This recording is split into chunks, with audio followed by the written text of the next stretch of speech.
guys, welcome back to my colourful country life.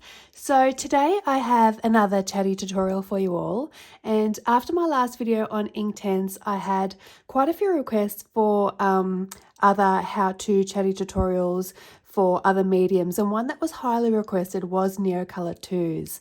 So today I'm going to be stepping you through a background on this page here in Jewelry Box by Hannah Carlson, and this page is a whip that I started a couple of months ago. There is a tutorial on the skin using chalk pastel pencils, and that's in my review video for the Naoni pastel pencils, which I'll link in the video description if anyone is interested in following along with the skin as well. So sometimes I do my backgrounds first with Neocolor II, and sometimes I do them last. It really just depends on what I have pictured in my head for the page. If I know what I want the elements to look like, I will colour all the elements first and then choose the background colours to suit the elements, or vice versa. If I have a background idea, I'll do that first and then match the rest of the elements to that background. I don't think it makes a big difference with the Neo 2s if you use them first or last, as opposed to a different medium like watercolour paints or distress inks, where I'd recommend always doing your background first if you're going to be using them. I don't tend to use masking fluid when I'm using my Neocolor II's. You can do that. I don't tend to, as I don't feel that there's any real risk in going over the elements on the page. I usually use my masking fluid for watercolor backgrounds or distress ink backgrounds, but I will show you all how to do that in another one of these how-to tutorial videos. Now, one of the requests I did get was to use just a small pack of Neo 2s for this demo, which is a 10 pack, but I didn't think it had enough of a gradient of colours to show you properly what I actually have in mind for this tutorial. Now, you can buy these crayons open stock. I know the art shop here in Australia sells them. I think they're $2.95 each off the top of my head.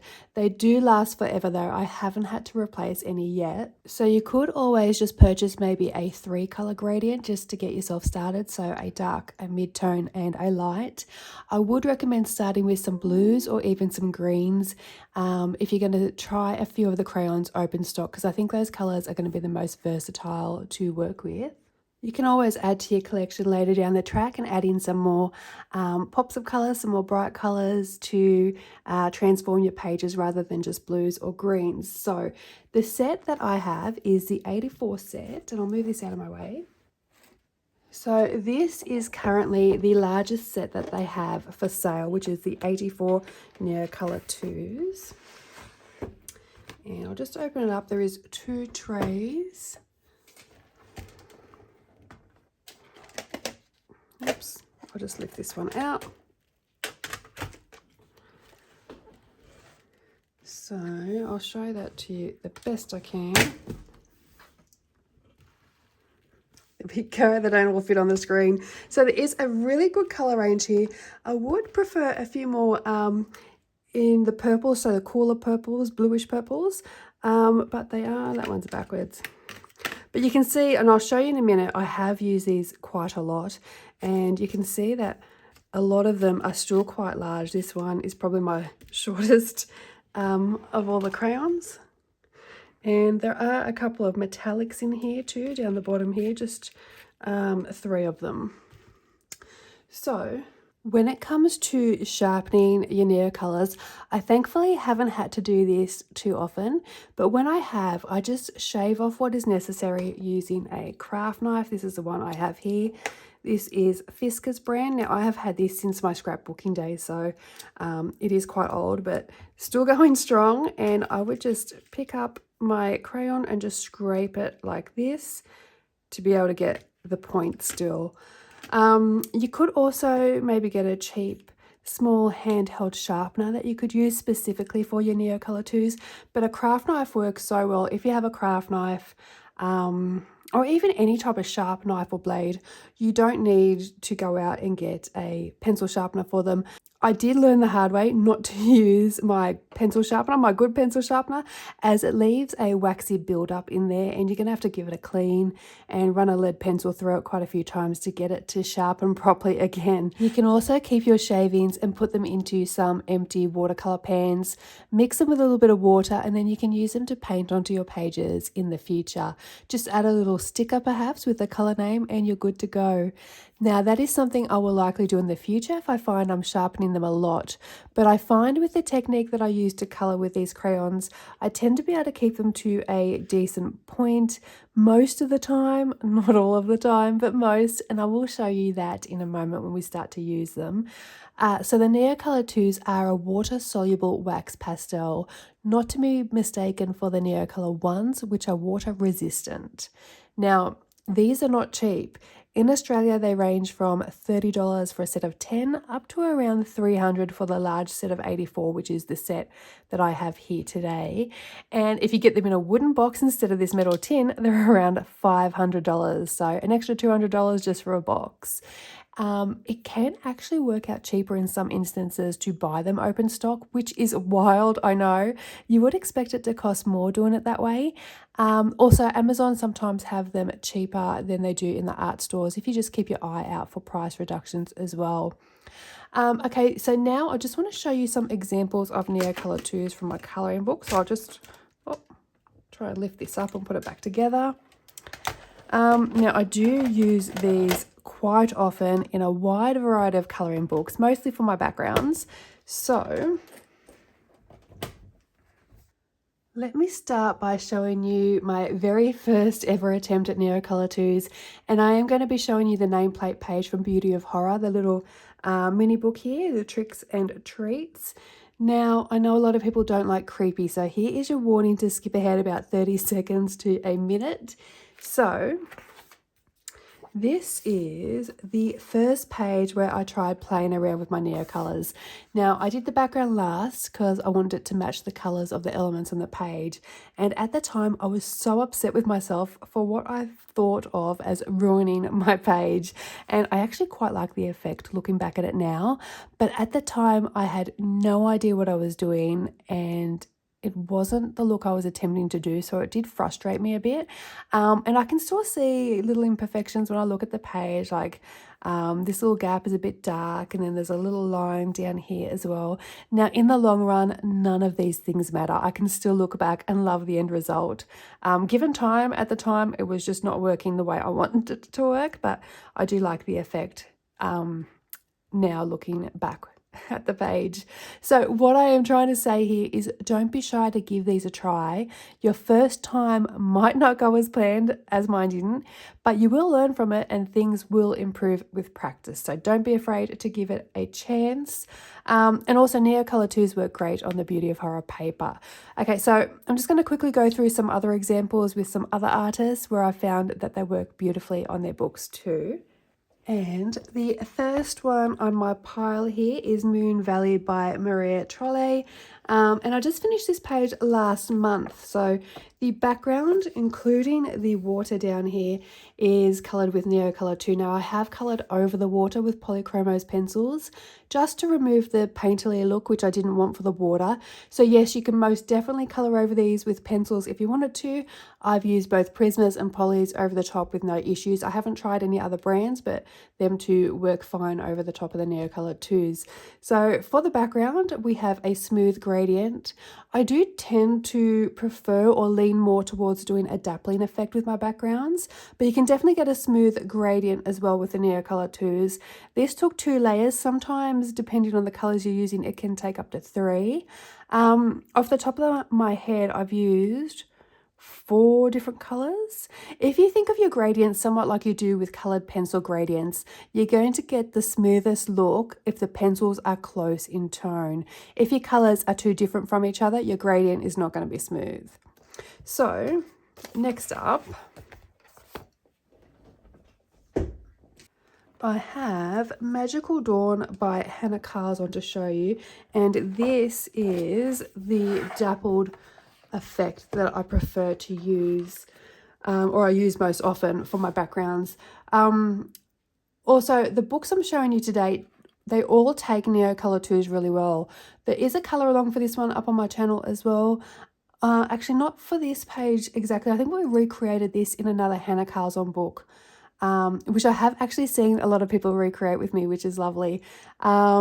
This will be up in my Hannah Carlson playlist too, if you're interested in checking that one out. So this is the dappled look that I prefer, Neocolor IIs, and there's just some paint splatter and stuff in the background as well.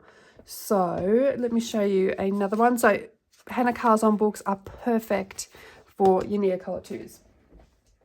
I'll just quickly show you this page here from Enchanted Forest by Joanna Basford. I know a lot of people like to colour in Joanna's books. And just to show you here that the night sky on this double page spread was coloured with Neocolor IIs. So they work lovely in this book too. And I haven't had any bleed through with my Neos in any of these books. And next one, I'm just running through these quickly so we can get to the actual colouring and demonstration part. I just want to give you some examples though, so you know what kind of paper they will work well with. So we've got Enchanted Earth by Melpomene Chattopadopoulos. Now I've used Neocolor IIs in a few of her different books, and they perform very similar in these books to the way they do in Kirby's books as well. So this is also a colour along up on the channel, and the background is all Neocolor IIs. And I think, yes, this one here, the background is all Neocolor IIs as well. So, speaking of Kirby, last but not least, I'll show you Mythic World here, and I've got so many examples in this book that I can show you. So, I'll just quickly flick through here. So this here, basically everything except for our two little characters here is all Neocolor II. So, the entire background is Neocolor II, including all of our leaves and stuff, I think, as well. I'm pretty sure. This one, it's Neocolor II background. Oh, that one is a Neocolor II background. That one is Neocolor II for everything except for the fish and, of course, our little man there. So the waves are all Neocolor IIs as well. Did I miss one? No. That background, all Neocolor IIs. Neocolor II background. Neocolor II background, and also all the little leaves with Neocolor IIs as well. Everything on here is Neocolor II except for the serpent and the mountains and trees. Oops. This one, I don't know if the colour along for this is up on the channel yet, but this background is all Neocolor II as well. This entire page except for the fish is Neocolor II, and Neocolor II for this one as well. Everything except for our dragon creature. Neocolor II for all the water. Neocolor II background. So there's like 20 million pages in here that I've used Neocolor II on. So that is just to give you some examples of some books that they work well in. So basically most of your favorite books, I wouldn't use them on Amazon paper. I don't know off the top of my head if I've tried them in any other books, but you know, so your Joanna Basford, Kirby Roseanne, Spiro Trolle, Hannah Carlson, who else? Melpomene Chattopadopoulos, oh, and the Beauty of Horror as well. So all those beautiful papered books work really, really well.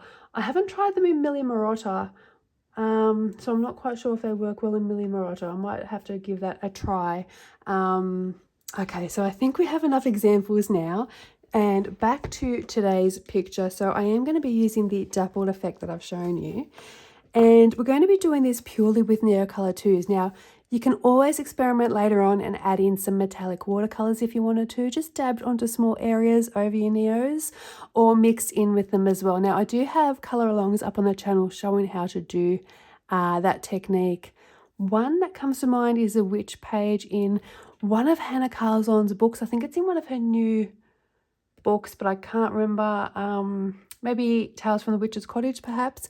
Not quite sure, but it will be up in the playlist. It was from last Halloween, so October 2023, if you're interested in checking that out. First, though, we need to pick our colour palette. So I have absolutely no idea what I'm going to be doing with the elements on the rest of this page.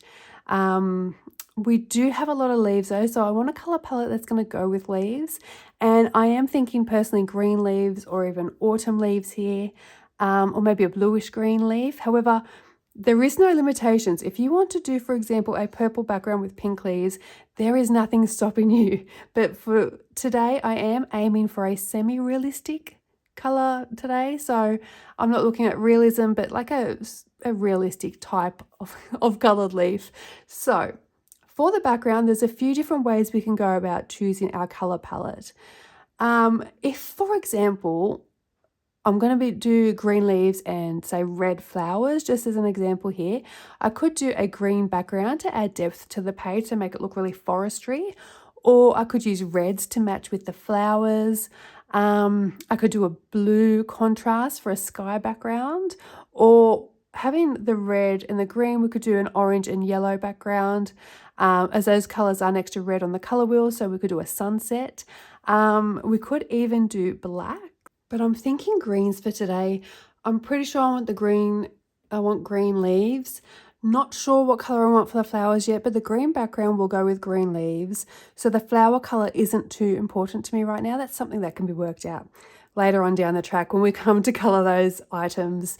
So let's just put this to the side. If we grab our crayons and check out our colours. Now, with doing a dappled effect, I don't have to choose colours too close in gradient, and I can add in accent colours too. So although I am thinking greens today, we may add in a little bit of yellow too here and there. So we are looking at our top tray, which are our greens. So let me just grab some scrap paper and we'll swatch out some of these green colours. Okay, so what is this one? Malachite green. We might just swatch all these out in a row.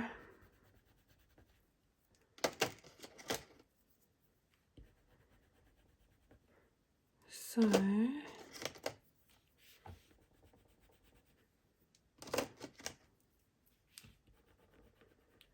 I don't want these sort of army green types. What's this one? These ones are a bit too yellow green for what I'm looking for. I think I want more of a bluey green tone. So I do really like this deep bluish green here. That's the malachite green. So we might pick that one as our darkest colour. Now that one is a bit too of a yellow green. I think I want more of a blue green. What's this one here? Maybe this one. What colour is this one? That's that one, isn't it?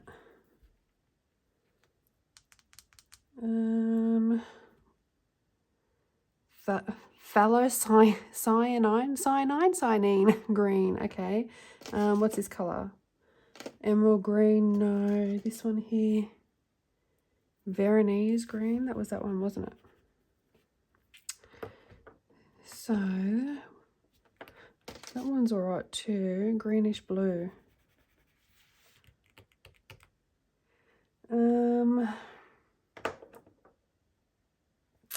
We might, and now I want a lighter colour too. So what colour is this? Okay, that's a nice green.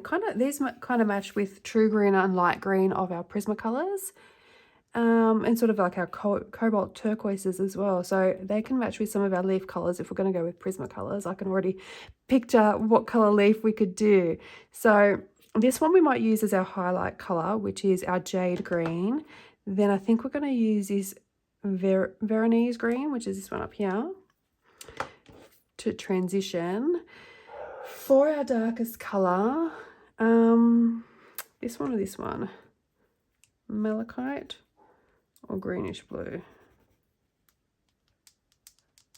I think we might go greenish blue, which would mean, what's this? Cyanine green for a mid-tone. Let me just see what this looks like together.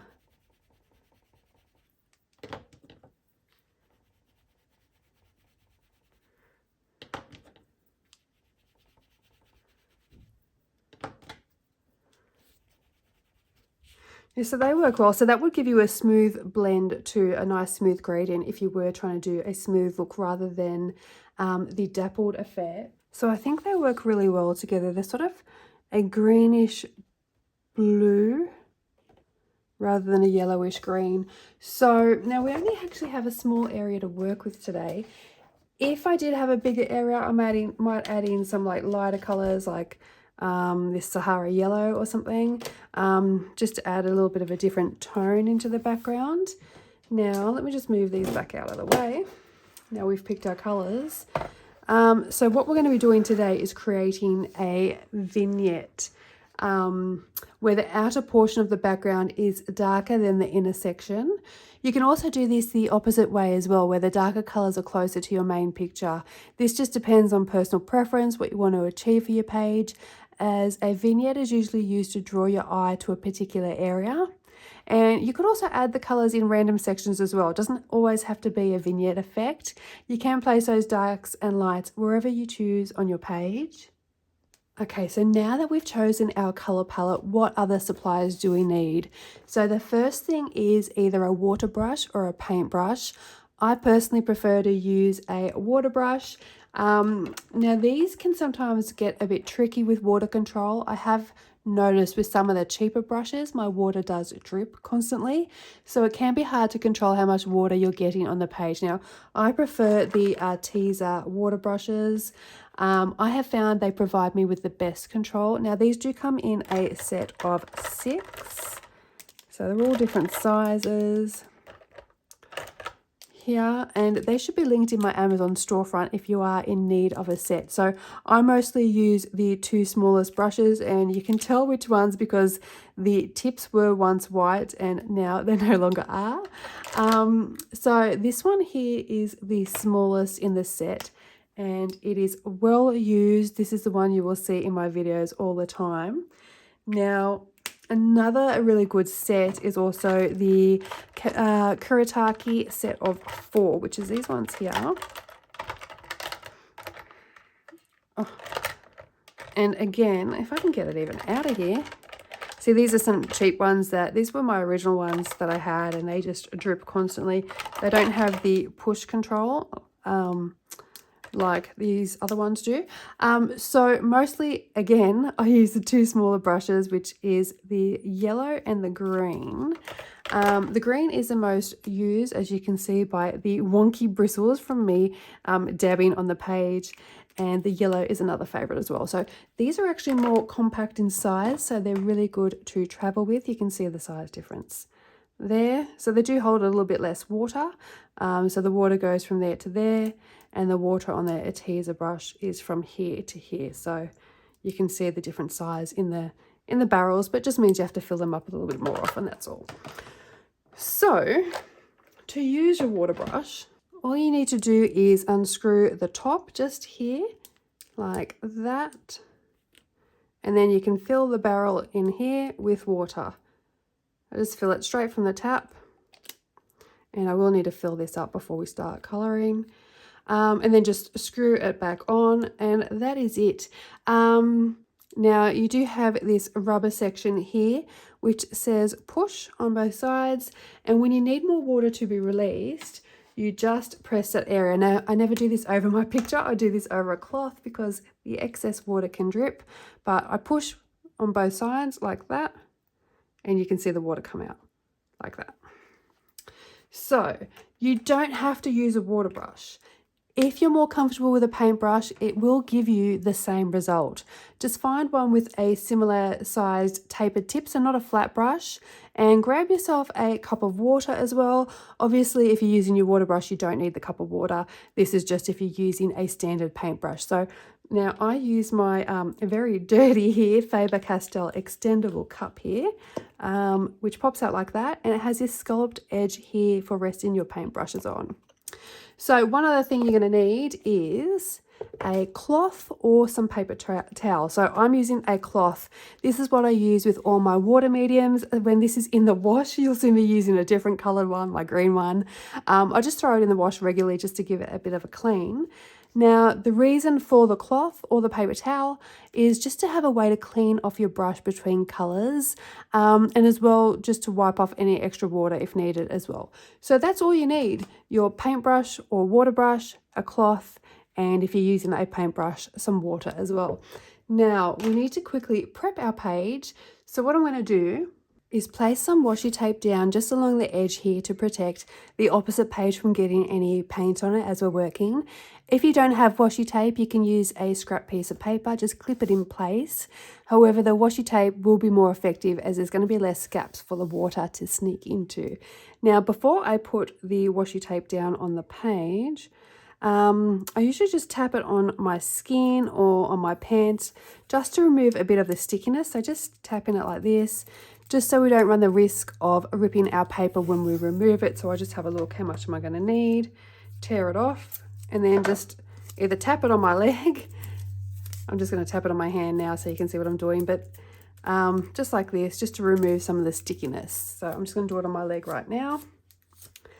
And I also don't press down on it too hard either, as we do want to be able to pull it off easily afterwards. So now it would be much easier if I was working on this side of the page, because I would just kind of like slide that in that way.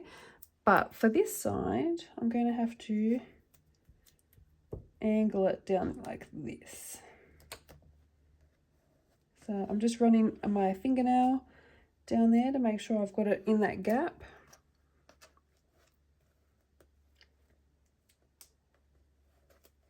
Trying to see whether it's straight. And of course I've got dog hair stuck in there because there's dog hair on my pants. That stuff gets everywhere. And just going to like lightly just push it down a little bit. So I'm not pressing it, I'm just like gently running my finger over the top of it. Now once that's done, we're just going to grab some scrap paper and pop it behind the page. So I'm just going to use 2 pieces. One over here. Now I'm doing this because I am going to the edge of the paper, so I can just use my pencil or my crayon straight off the page. If I had a border, I wouldn't bother so much with the paper behind it. We're now ready to start colouring. Now I colour in layers, and we're going to start by placing the colour directly on our page with our crayon going from dark to light. Now, the harder you press with your crayon, the darker the pigment is going to be, and the more saturated the colour on your page will be. When you're putting your colour down, you don't need to be neat, but try to use large circular or oval shaped scumbly motions if possible, so you don't get any harsh lines. If you do get some harsher lines, don't stress about it. We can work with this when we're activating with water. It's just a little bit easier if we have it already smooth to start with. So I'll just show you what I mean. And what I mean is not what I've already done. That was just me scribbling there, but sort of large circular motion. So you're going to be doing that sort of thing, but closer together. So it looks more like that. And the harder you press, the more colour you're going to have down. So if you press lightly like that, you're either going to get a really pale colour or you're going to have to do lots more layers. So press a little bit harder like this, and you should be able to do it within 2 layers. What I meant before about getting a harsh line, if you're doing it like this and then you accidentally do that, then when you go over it with water, these are going to be really light areas and you have this little dark section.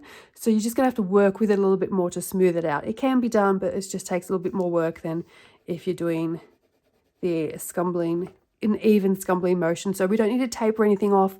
We're literally just scribbling. So even though I've just scribbled as a line here, not circular motions, this is kind of what you're looking for.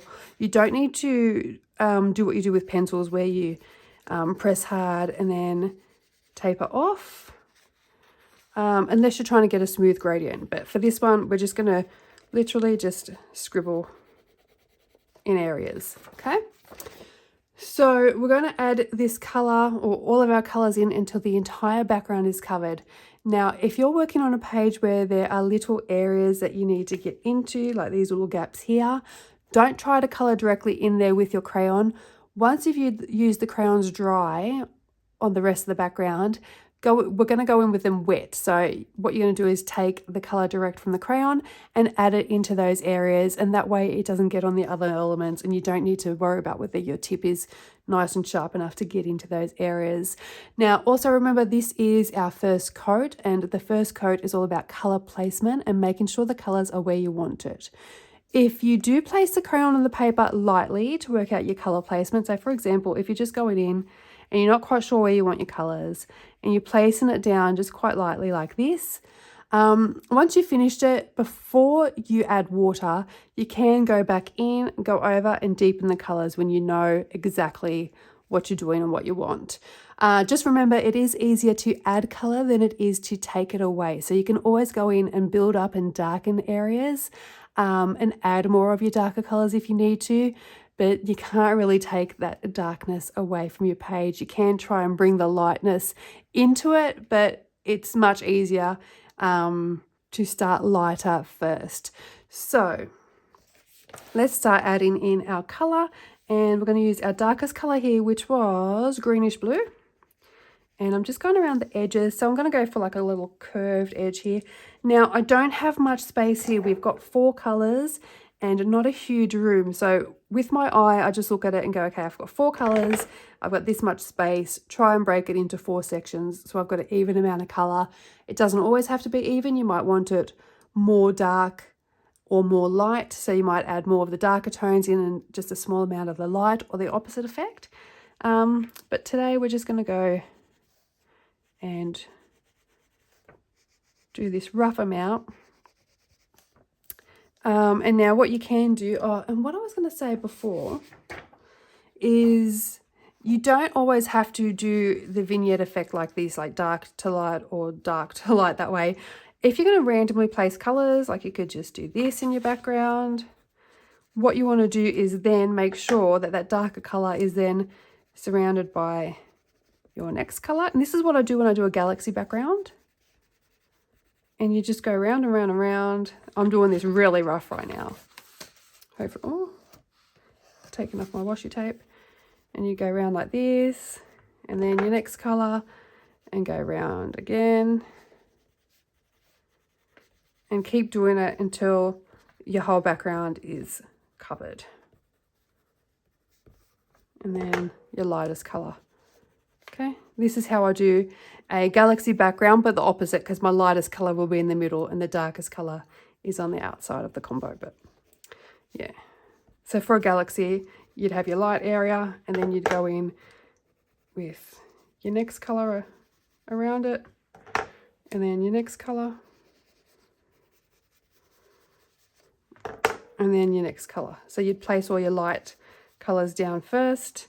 So you might do, for example, I'll just say that's your galaxy background. You might want a little bit of lightness coming like this, and then maybe a little bit of a swirl down here, and then you'd go around it.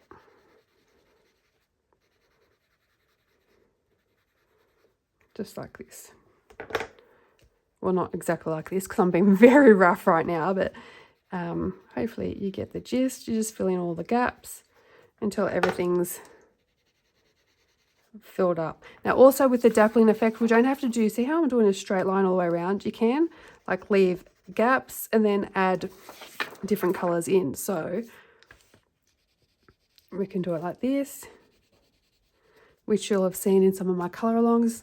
And let me just zoom you in a little bit. Okay.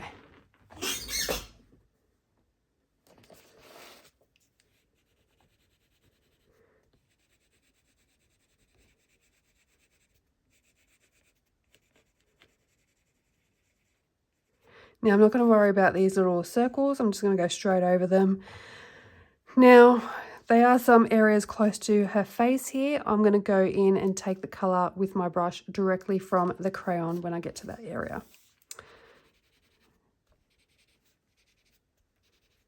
So, let's go back to the top.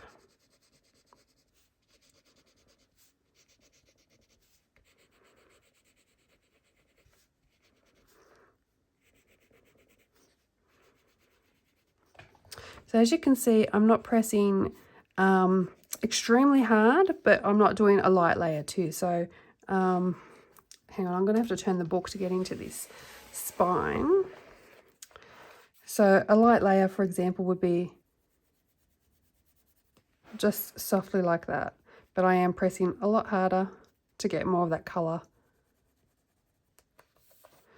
Now, it's going to be hard to get right into that spine in this book, but when you add water, you can kind of push the colour into the spine. So I'm not too worried about getting right in there. And see here, because we are on this sort of like ridge of the spine, you can kind of see that line happening. And that was what I was saying earlier, when you get like a harsh line, see like that? And you have to work a little bit more. It happens to me quite often when I'm working in the spine. And you just have to work this area a little bit more.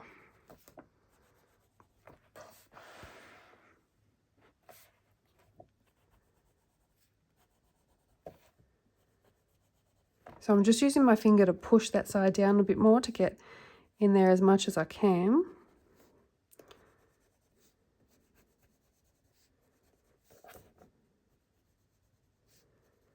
And I have a little gap there, but I've coloured it as skin there. Hang on, let me flip it back the right way. Should that be skin? I think it should. I think I need to colour that little gap in as skin. So I'm going to leave that. So I'm just going to fill a few more of these gaps in. I just wanted to show you that you can leave gaps and just add colours. So what you would do is go in with the next colour and add it in between those gaps, but I want it fairly filled in.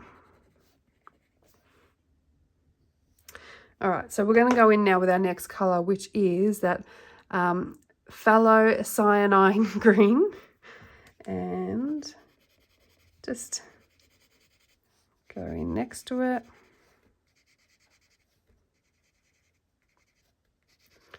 And I'm just colouring roughly the same size. I'm going to fill in all those little gaps using the same pressure.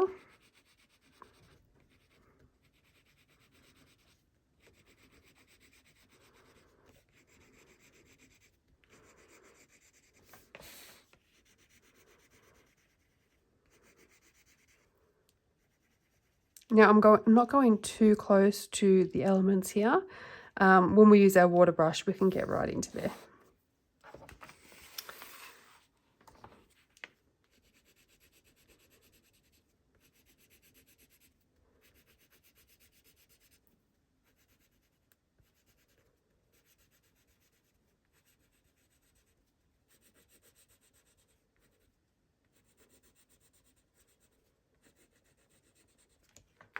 This is a small background, so it's filling up rather quickly.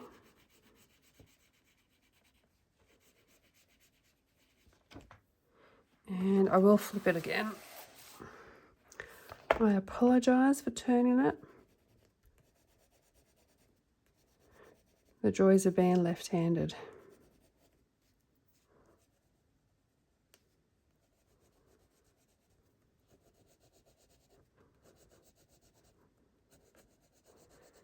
Fill in all those gaps. Oops, see, I got myself a little bit of a harsh line just there.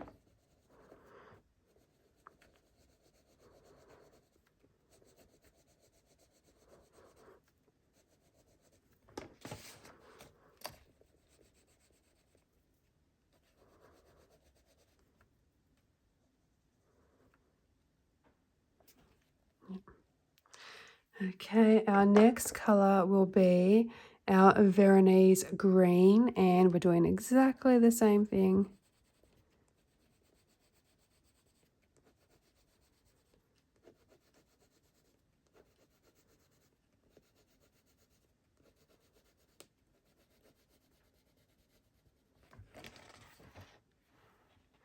And now we only have one colour left, so I'm going to bring that out just a little bit further down here, I think.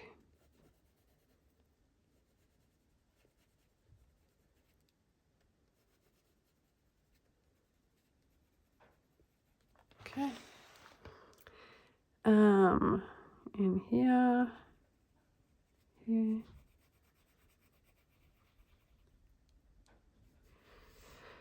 And let's have a look here. So there are some gaps in between these leaves. Now where does her, so her face goes up here. We've got all these gaps between the leaves. I'm going to assume this is sort of her head shape here. So what I'm going to do, and we can always go in later if we need to add more in. I just don't want to put it in too many places. So that's going to come up like this. So let's add some of this colour here and on this corner.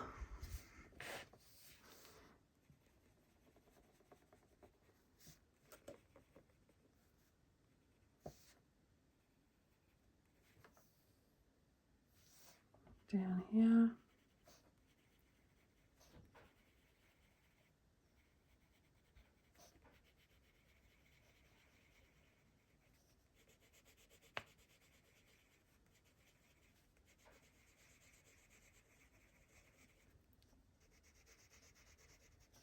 Okay.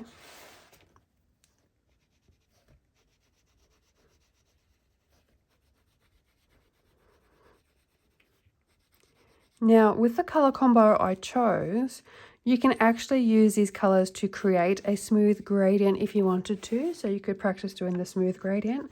I do want to do the dappled effect today. That is my preference, and that's what you normally see me using. So I wanted to show you how to do the one that I normally use, but you can do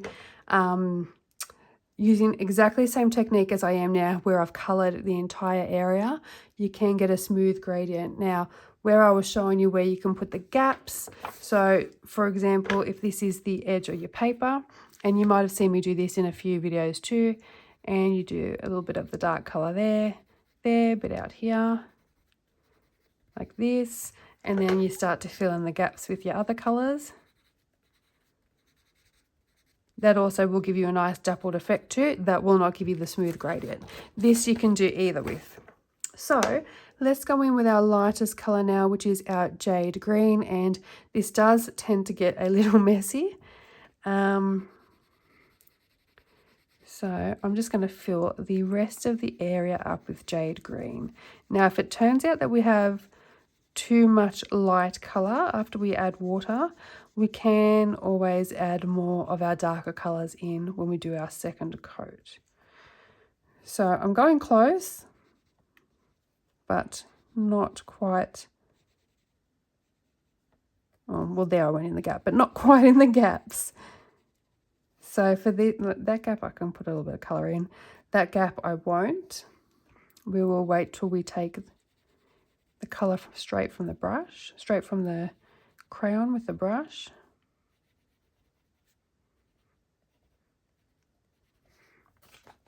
So this combo would look pretty with a gold or a silver paint, or even a bronze paint, metallic watercolor paint running through it too.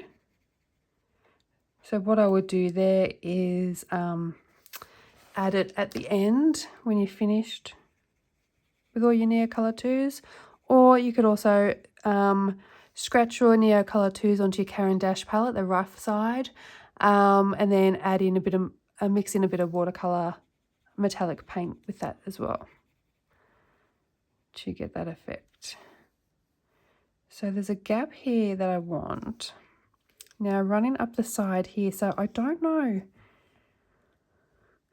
What I might do is leave that as part of this sort of head dress, this head jewelry here. We'll see once we've added the colour in what it looks like. I don't know about this gap. I've got that gap. But if we go around like this, I'm going to leave it for now. I think I'm going to need to add Neocolor II here and here, but I'm going to leave it just to see what it looks like. Here I'm going to add it because you can see the side of the face comes up here. So it's not going to go out. It's going to come up that way. I'm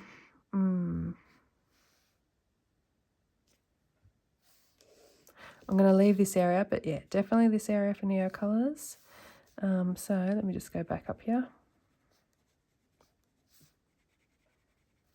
Fill in all the little gaps.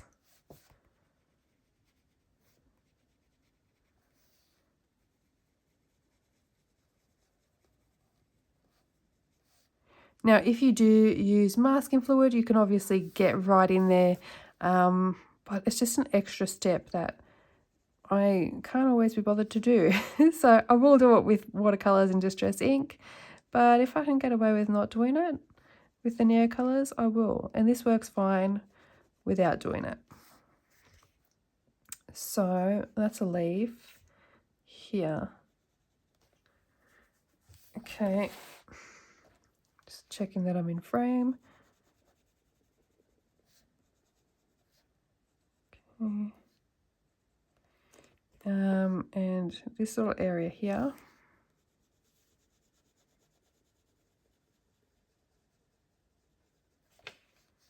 Now I can't get into these tiny little gaps, so I'm just going to do this, and I can drag that colour down with my water brush.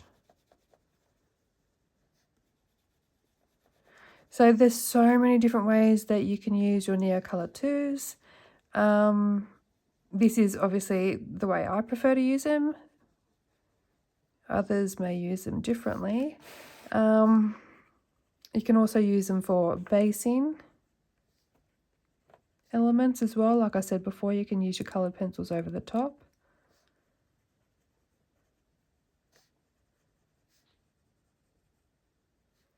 Okay, I think we're ready to activate. Okay, so...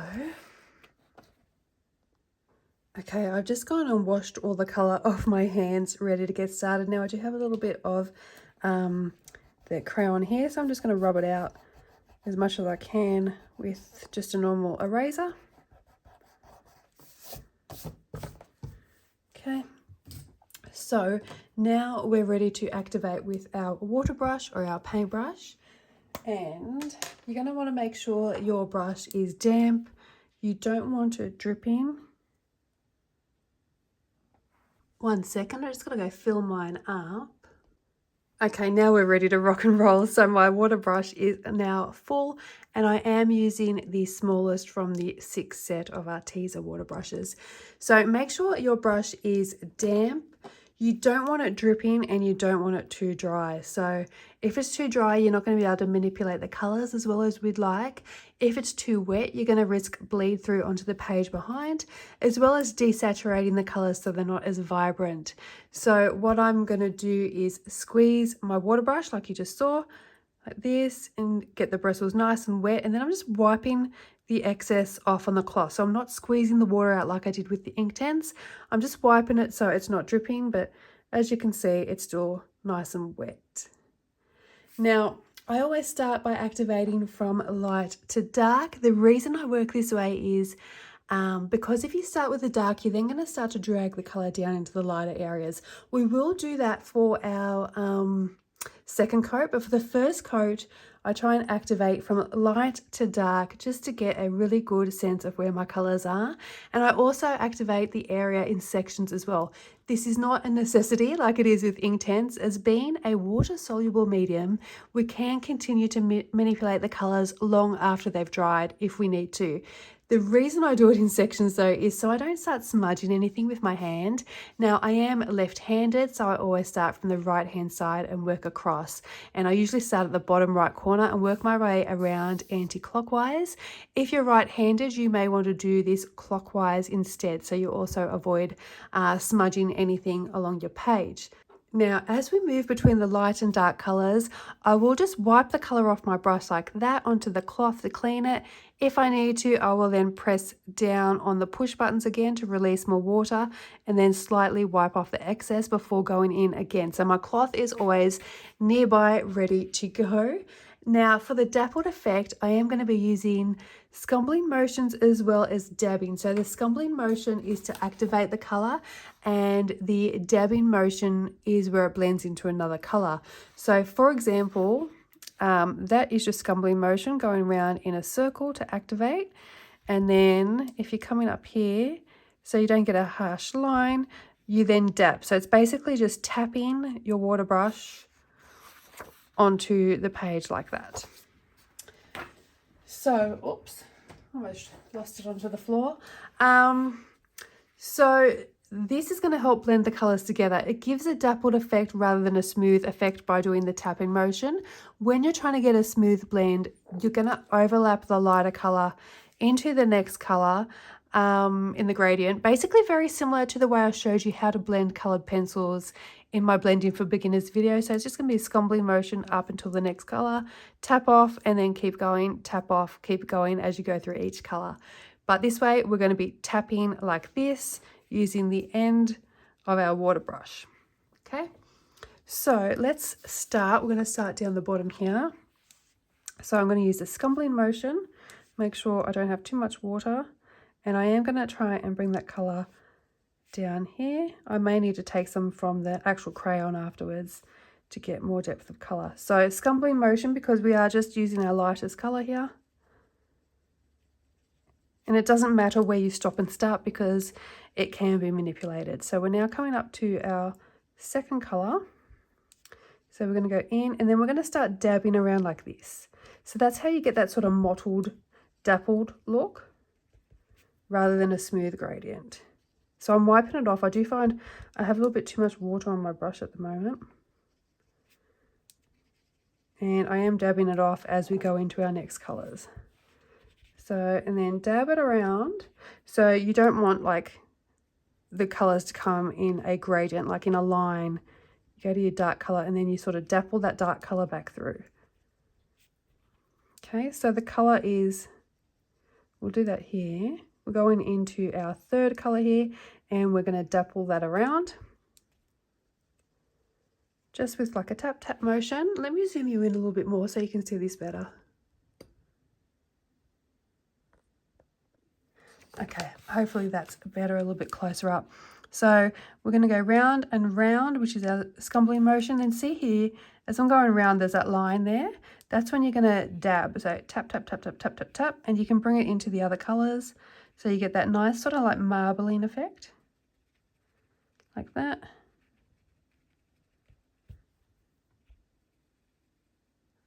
So we're going to get into this little area here. And then tap, tap, tap. And then you can see a bit of a line here. So just tap, tap, tap away. And it blends.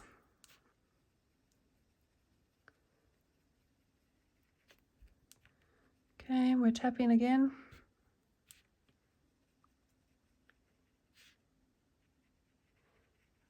Okay, and I don't wait for my layers to dry.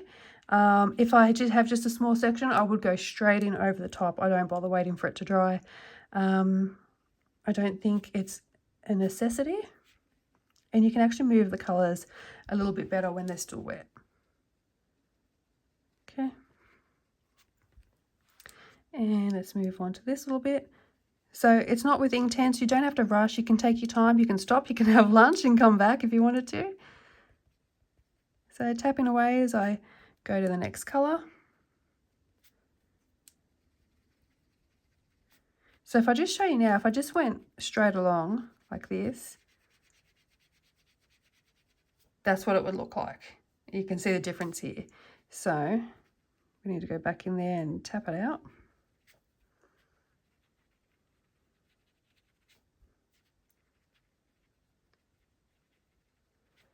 So Neocolor IIs are pretty easy going actually. They're, once you get the hang of them, they're pretty easy to work with. Took me a minute to work out what I was doing and how to get them nice and saturated. But this works really well for me, this technique. Hopefully it'll work nice and easy for you guys as well. Once you get the hang of it, it's actually quite easy just to play around with them. They're quite a quick and easy medium to use for backgrounds.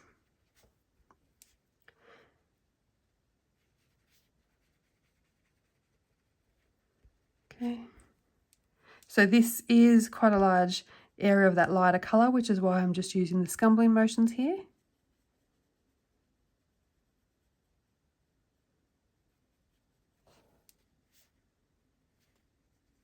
And then we start to get into the other colours. So that's when we start to do our little tap, tap, tap.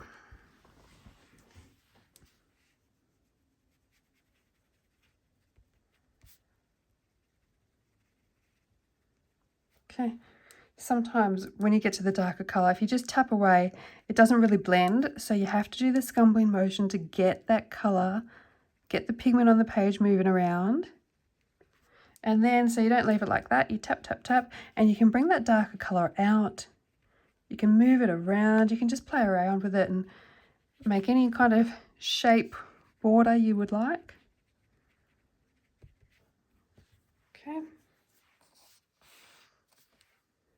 And I always make sure my cloth is not far away. So I've got easy access to wipe it off. Now I am going to go into this little area here. And I'll see if I've got enough colour in my brush to drag it across. I don't.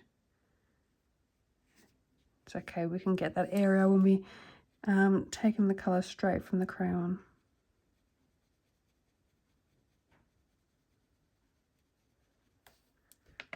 So just scumbling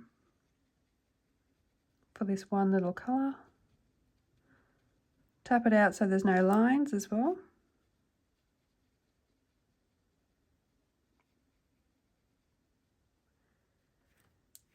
Now, although I said I don't tend to wait for the layers to dry, it will actually be dry by the time we get around to this corner. It's almost dry now. So tap, tap, tap, tap, tap. And I'm scumbling to get that colour moving. And then tap, tap, tap to move it around so we've got no lines. I'm bringing it out a little bit too. So here's where you could put a little bit of gold through there on top, like through these little pieces here, or you could add in another colour. So if you were doing pink flowers, you could add a little bit of pink in there. Or some yellow would be pretty too, I think. Some creams. Not bright yellows, but creams. Oh, what am I going around that for? I'm too busy talking. Okay, so, and we want to just tap this around so it doesn't look too smooth because we're not going for a smooth blend.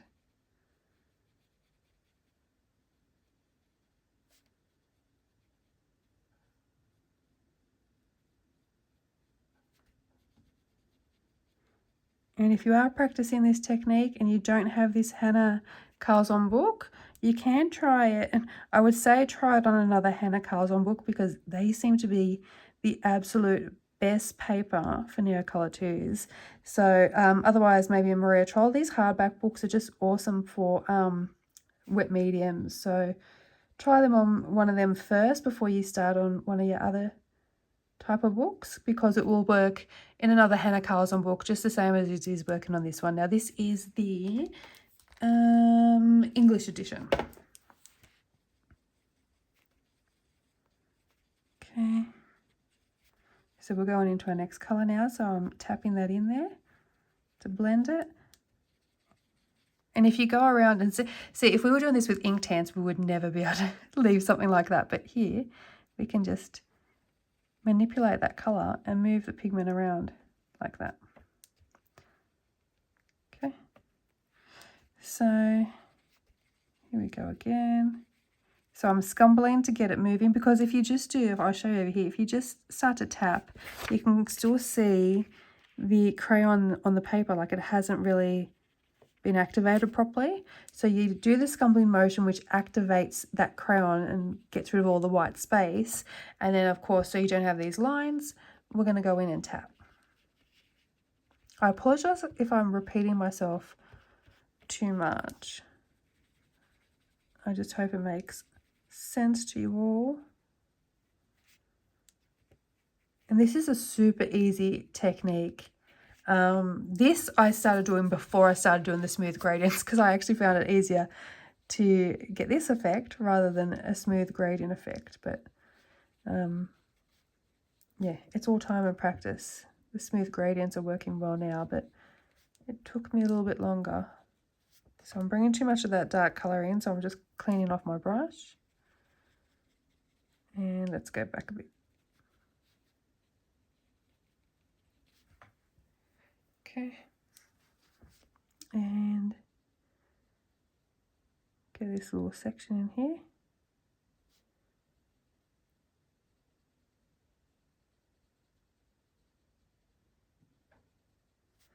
Okay. So I am being very careful next to the elements.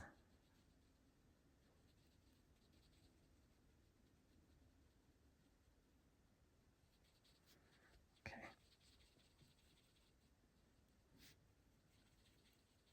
You can also use a bigger brush. Like I said, I use the smallest in the 6 set of Artisas. I just like to have that little control. A bigger brush, you could probably do it a bit quicker, but I like the effect of the smaller brush and that little dappled effect you can get. It will obviously look different if you tap in with a bigger brush. Okay.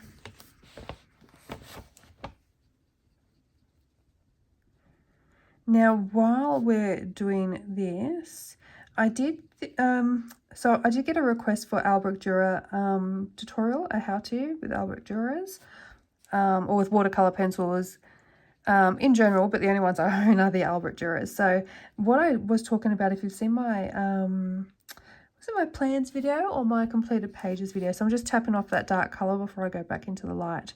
So in one of those videos, either the plans or the completed pages, I was mentioning, or maybe even in both, that I could do the how-to tutorial for the Albrecht Dürers on the leaves and the flowers on this page too, but I decided that I'm not going to do that. I'm going to do a completely new page for the Albrecht Dürer tutorial, just because I'm using a wet medium already for the background.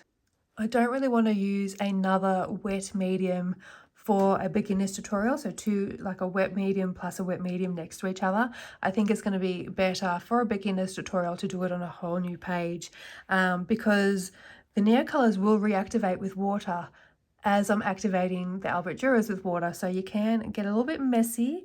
If anyone's following along and they're not used to using the wet medium next to wet medium. So what I'm going to do is do a completely new video for Albrecht Dürers, completely different page. So I don't know what page, what book. If you've got any ideas, let me know. But yeah, I will do that separately.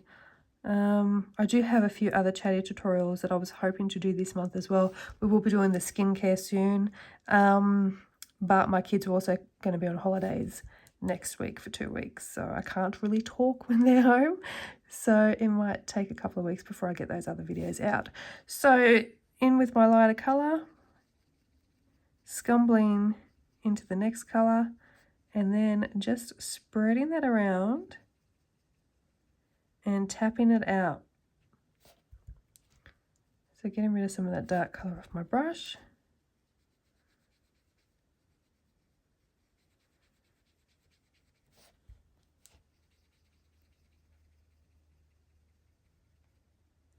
So when we go in with a second coat, I do tend to start with my darkest colours. I'm just wiping that brush off completely because we're going back into this light area.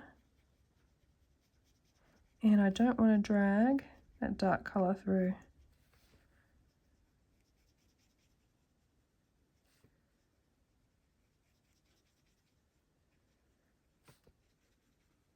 Now, if you still struggle while you're learning your Neocolor IIs and it doesn't work out exactly how you like it, add some stars. Get your white Signo or a white gel pen or an acrylic paint pen and add in some stars. Sprinkle it with some gold paint or some white paint, and that will cover up any imperfections if you need to while you're practicing. And the more you practice, the easier this will get. And just tap, tap, tap, tap, tap.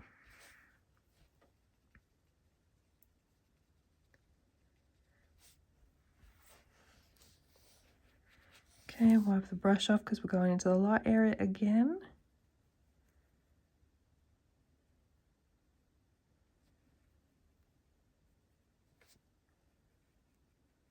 I'm going to drag that up. So I'm going to have to start turning my book around a little bit, guys. Losing my paper. Okay. So here we go. Tap, tap, tap.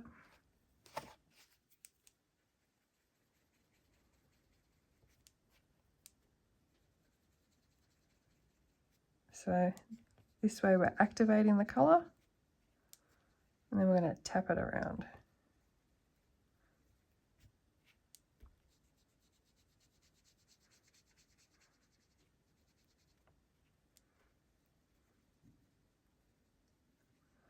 And I'll show you as well, we have no bleed through on the other side.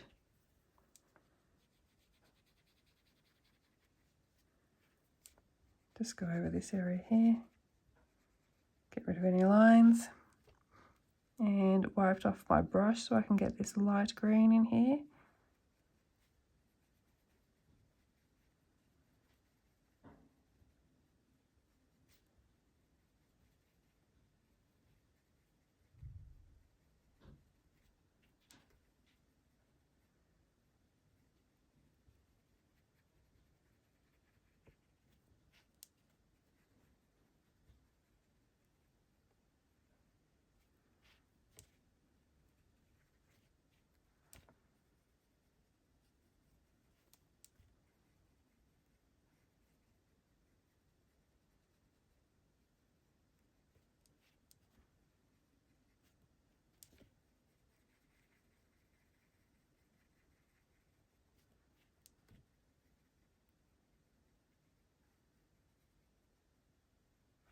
Okay. So now we're starting to see all those little gaps that we left earlier, to see if we need to fill them in with colour as well. But we'll check that out at the end. So tap off our colour. Dab, dab, dab.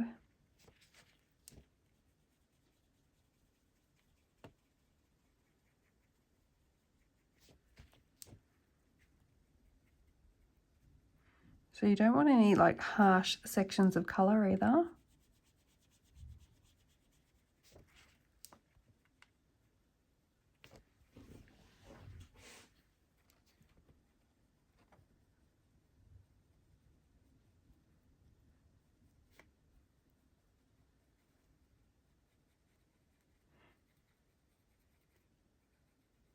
Now I think even when your Neocolor II goes wrong, it still actually looks good. The amazing effects you can get even without meaning to.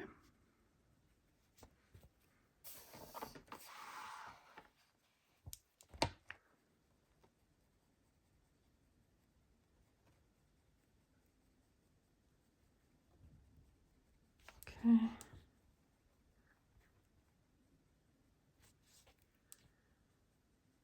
So we used 4 colours today. And like I said, you don't have to have the full set. If you get, like for example, these 4 colours are a really good gradient together, you could start with just these and you can do lots of green backgrounds if you colour a lot of like forestry scenes. And in Australia they're $2.95 each at the art shop. I'm not sure if they're cheaper anywhere else, but so that's under $12, and you can they will last you a long time. But you can play around with smooth backgrounds, this dappling effect, different vignettes, adding in metallic paint as well. So you can play around and get a lot of background use just out of the 4 colours. And you can do the same with 4 colours of blue as well. I'm just going to flip it just so I can get into that spine. Yep, so that's mostly dry already, so I don't need to worry about any smudging. What was I saying? Yeah, so you could purchase like 4 of them open stock, and you can get lots of backgrounds done just with 4 pencils without having to need all the colours. It's just unfortunate that there's not a really good gradient of colours in the smaller sets. There are some fun colours, so you could do some really unique backgrounds. I think there's like a purpley pink in there, a red, orange, a yellow, so you could do a really fun sunsetty colours using this same effect. I didn't do that today because that's not what I wanted for this page, and I wanted to show you more of a gradient because I think it's easier to learn with the gradient rather than a mix of different colours. And this is a really versatile effect. Okay, and if I just do this, you can see that I'm pushing the colour right into that spine. Okay. Oops, too much colour on my brush.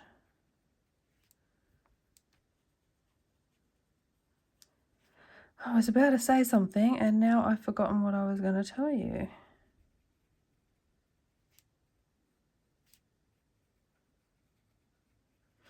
Oh, that's what I was going to say. So you could do this with blues as well to make it like a sky background, leave some white areas. If you leave some white areas, you can make them into clouds.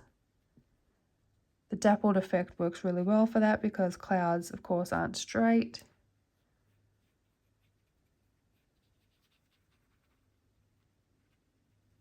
Water, ocean. So you've seen in Mythic World, I use these to create waves because it does look like there's movement in the colour when you add it on the page. With the dappled effect, that is. If you do the smooth gradient, there's not so much movement in it. So that's good for just a straight sky background, like I did in the Maria Trolle book.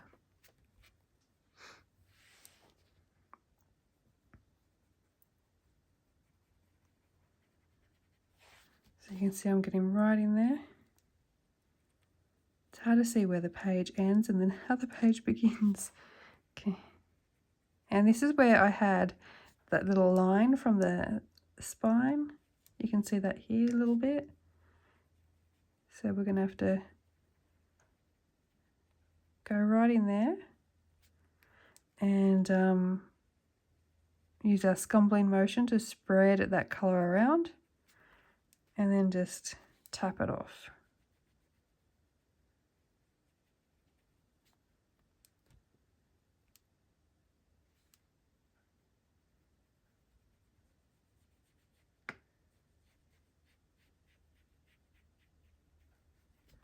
Okay.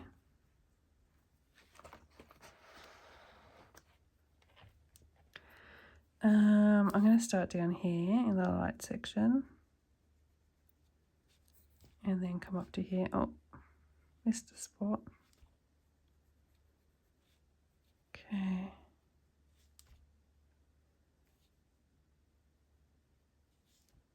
Just working around those elements. And I think I said earlier, you can, of course, use your masking fluid if you prefer. I'm just going to do all this light area first.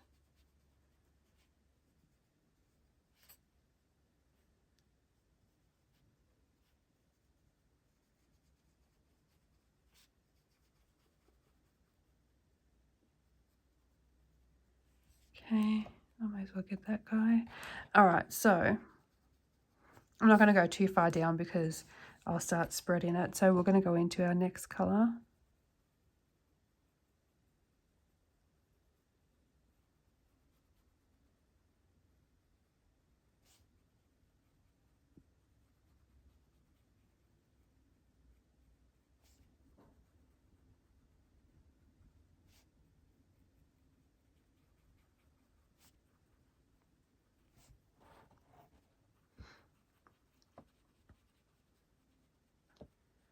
Okay, I'm scumbling to make sure I get all that colour activated and then just dotting it around with the tapping motion.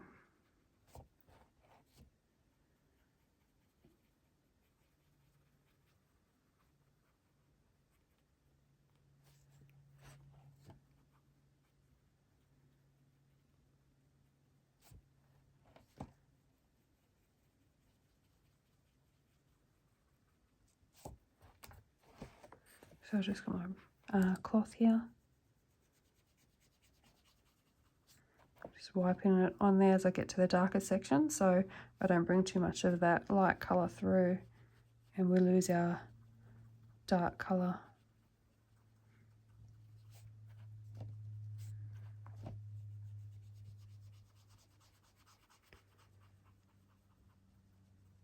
So you'll see sometimes, see how there's like little blobs of colour here? I'm just going to tap them away. Sometimes you might need to clean the colour off your brush and tap them away. We don't want to leave those blobs sitting there to dry.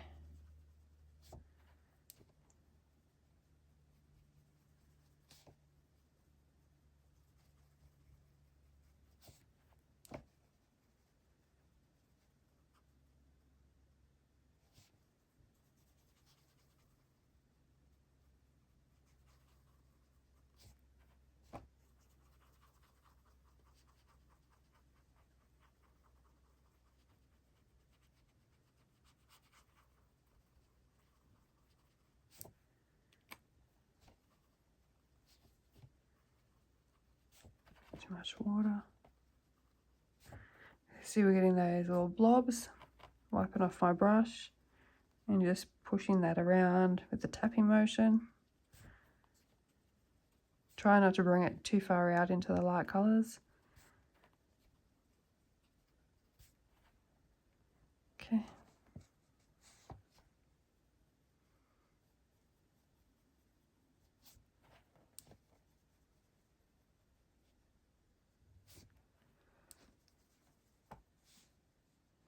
So these little bits here, I might have to take the colour through from the crayon.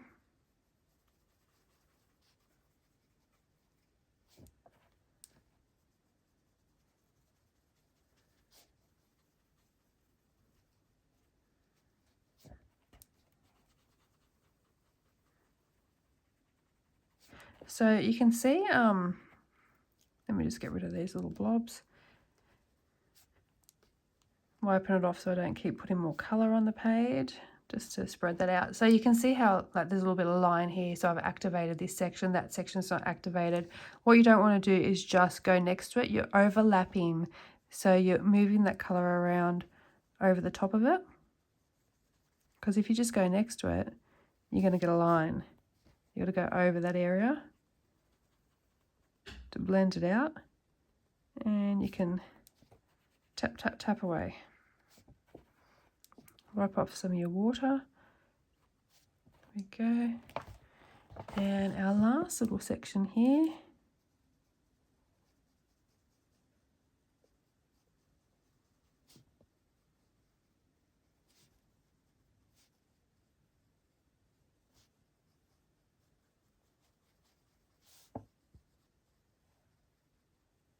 Okay, tap, tap, tap to blend it over that line, tap, tap, tap. You're all going to be sitting there going tap, tap, tap by the end of this video. It's going to get stuck in your head. Tap, tap, tap.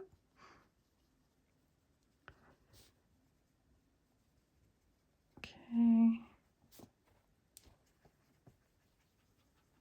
Blend out that line and tap out the colour. Tap out those blobs. Scumble away. There's a bit of a line there. Make sure that's all blended. And then tap out those blobs. Tap, tap, tap. And I'm wiping my brush off to get that excess colour and water. That way I don't spread that dark colour back up this way as I'm tapping it off.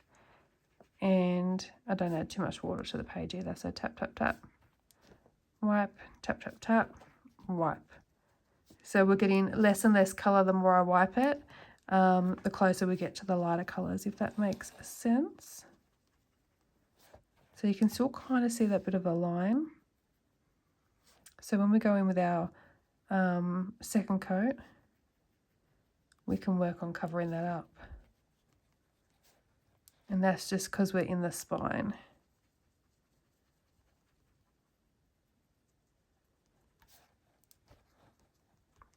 Tap, tap, tap, wipe it off, tap, tap, tap, wipe it off so we're not bringing the colour too far into our lighter colour. And then we need to get this little section here And then that will be our first coat completed.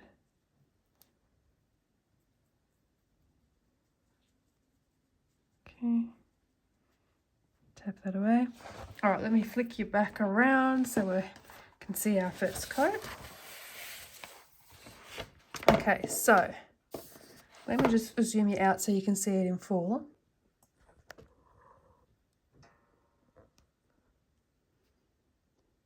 Okay, so this is what our page looks like after one coat, one layer of Neocolor II. Now, there is no right or wrong way to interpret your pages. If you like the look of just one coat, leave it there. I have done some pages where I've just done one coat because I want more of a lighter effect. But for this page, I want a deep saturated color. So I am going to go and do a second coat. I do normally do second coats. There are the occasional times where I only do one, but that is because I particularly want that sort of marbled pale effect. So if you want to leave it here, you can, but I'm going to go in and do a second coat. And I do prefer to go in with my darker color first this time. And I do the same thing as I did with the first coat, but backwards. And the reason I start with the dark color first on the second coat is so I do get that saturation of color. Now, I know where my color placements are from the first coat, and this second coat is all about getting vibrancy of color. Also, if you are trying to blend two colors together seamlessly instead of the dappled effect, when you put the darker color down and then you use a lighter color and bring it up to the dark color, where the two colors overlap, they'll merge together into a nice blend. If you do this the other way by using your lighter color first and going in with the next darker color, as you blend them together, you're going to lose some of the lightness as you get rid of the line where they blend together. So this is why for my second coat, I will do dark to light. And I will do that if I have to do a third coat even, I will do the same thing, dark to light, always. Now, this one I do a little bit differently. So I am going to be taking the color straight from the crayon. Now, if your colors are new or you haven't used them this way before, you may have to scrape off some of the waxy residue. So hopefully you can see how it looks a bit white in this section. Actually, this one you might be able to see better. See how it looks white here? That's obviously dark green because that's where I've been coloring it onto the page. But here it's all white. So this is a bit of a waxy residue. So all you do here is you can lightly scrape this off with your nail, just like that. And by doing this, you're going to be able to pick up more color onto your brush and get more saturation because you've taken off that waxy residue here. And you can see this one doesn't have it because I've done that before, and this one does. So I'm just going to scrape just a little section on each one, just so I know that's the section where I'm going to pick the color up from. So I'm going to do that here as well, just a little bit on the side, because what I do when I pick up the color, instead of picking it up from the tip, I don't pick it up from the end either. I pick it up on an angle from the side here, and I usually make my way around, and that helps to keep a point. So that is how I stop myself from having to sharpen the pencils too much. But you can take it from the end if you still want to go in with your crayon dry. You take it from the end there, and that way this end still stays dry. If you take it from the tip, you're going to end up with a flat tip. So try and take it from the side on an angle. So when we did the first coat, I went around with our darkest color and I colored it on all the background, and then the next color, and then the next color, and then the next color. I don't do that with the second coat. I work in sections again. So I want the Neocolors to stay wet as I'm working with them until I get them blended the way I want and the saturation that I want. So what I do is I take my darkest color and I'll work in a little section. Sometimes I do bigger sections, sometimes smaller sections. So I'll just show you here a little section before we do the rest. So here is where I scraped off the color, the white bit. So just wipe off your color there. Make sure you do have water on your brush. Mine's a bit dry. There we go. So here, just scrape it like this, and you can see how easily you get the color saturation. Oops. And my nail too. There we go. So we want to pick up quite a bit of colour because we want it nice and saturated. And I'll zoom you back in.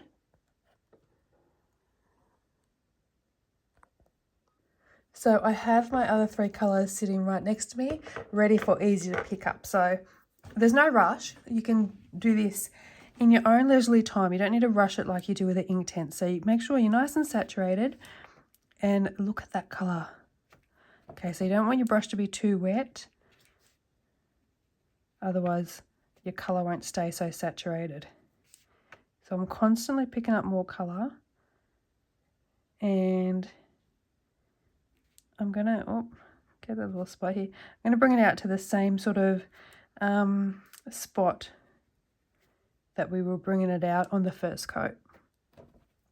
So this is where you can change it. If you didn't think you had enough dark colours, you can bring it out further. And if you thought it was too dark, you could actually leave out the darkest colour and not go in and use it again. Okay. So if I do a small section like this, and we want it nice and saturated,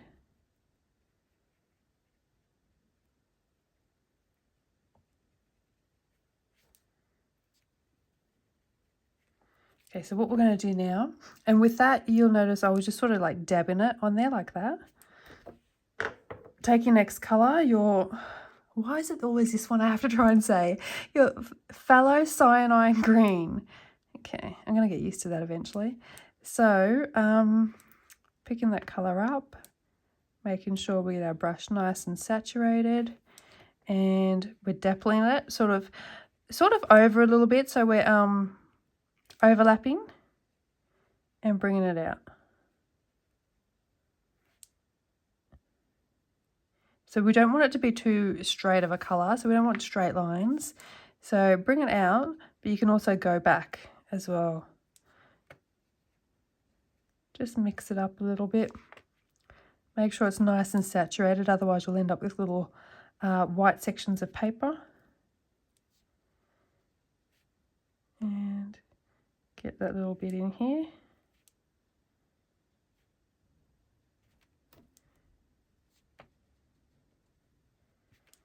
Okay, this bit here is just moving around.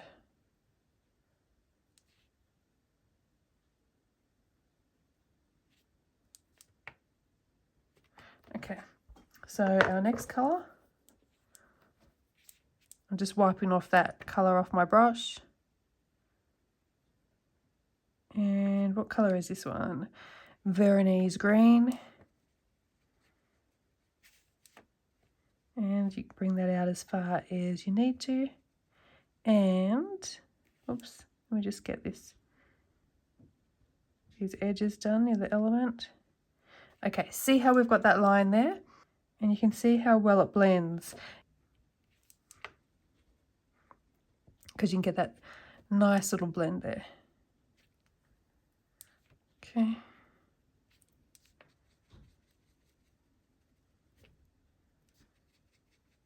So I'm taking it off the crayon, and I am sort of scumbling it on like that, and then I'm just sort of dabbing as I get near the other colours. Okay, and then our lightest colour. So I just wiped off my brush with that colour, and then, oh, there we go, that's where and I'm going to get this brush saturated. Look at that depth of colour, the saturation. Oh, try and get it in that little spot.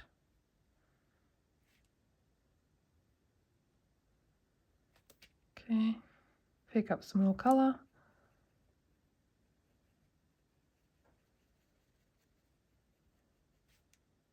And then I'm going to tap, tap, tap to blend it. And I don't want a straight tap blend, so I am going to wipe off my brush and bring the colour out a bit. So by wiping off the brush, you stop another harsh line. So if I haven't wiped off the brush, I'd still have this light colour, and I'd be dragging it through the darker colour.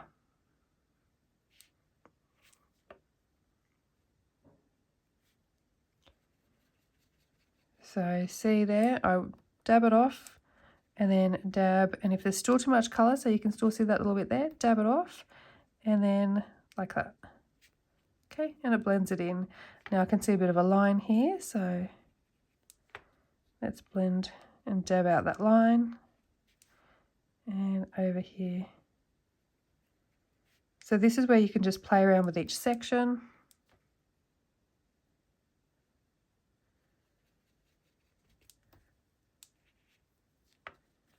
And I'm going to go in with that second darkest colour again, just over here.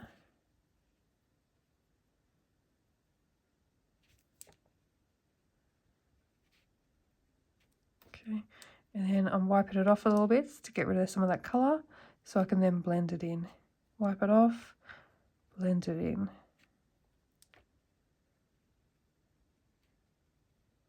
Okay, and you just take a step back and have a look and see if you need to add any more colours. So I can see a bit of a line here with the dark, so I'm just going to go back and just play around with it a little bit.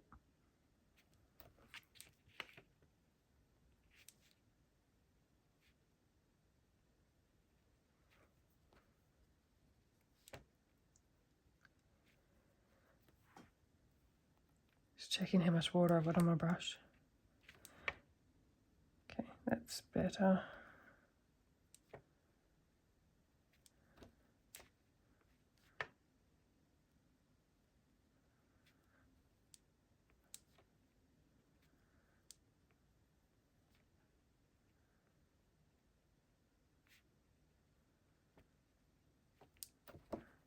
Okay. Wipe off that extra colour.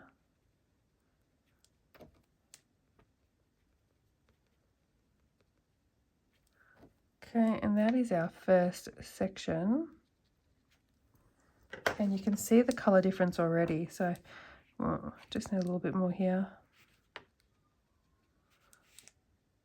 This is a fallow cyanine green again. So I just want to bring a bit more darker colour up. It was looking a little bit too light in that section, I think. Okay, so then we start with our next section. Back in with our darkest colour, our greenish blue. And like I said, you can do these sections as big as you like. Okay, I need more colour, more saturation.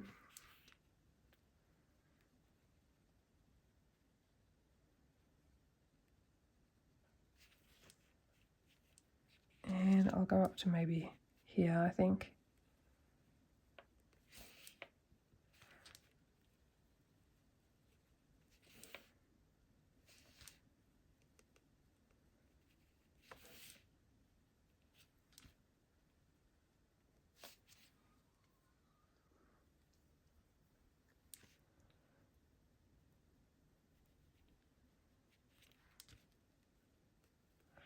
I think this page might need some ironing when I'm done. We'll go up to there.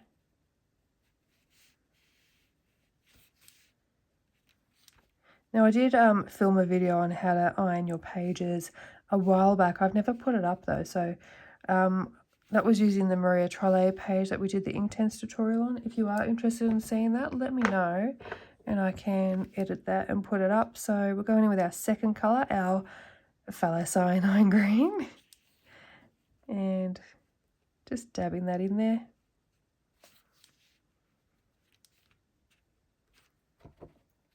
I love to see it come to life when it's nice and saturated. If you look at this section compared to that section.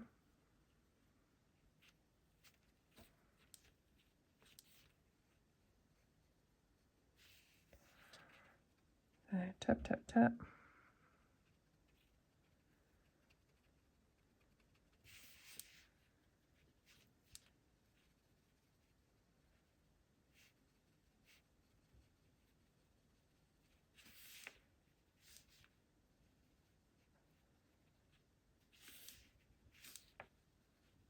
If you are in need of ironing your page, if you do that before you add in any accents, so you can add in all your pencil work if you wanted to first. You can do it straight after you finish your Neocolors, or you can add in all your pencil work and do it before you add in any embellishments, so any gel pens or anything like that. Just do that first so none of that spreads.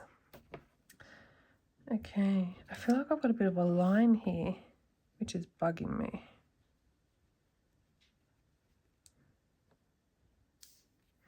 Okay, our next colour is our Veronese green.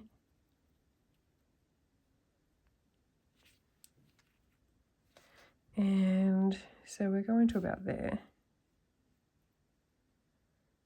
Just going to gently go around all these elements as carefully as I can. If you do make a mess, you can always cover over them, sometimes with pencils, other times with paints or metallic markers, gel pens.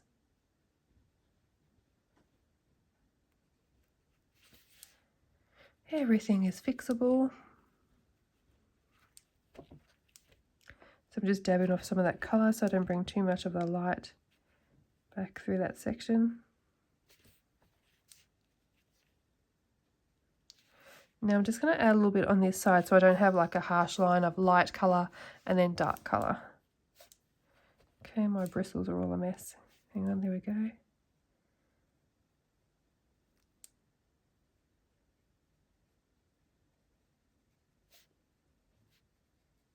Just bringing that through just a little bit.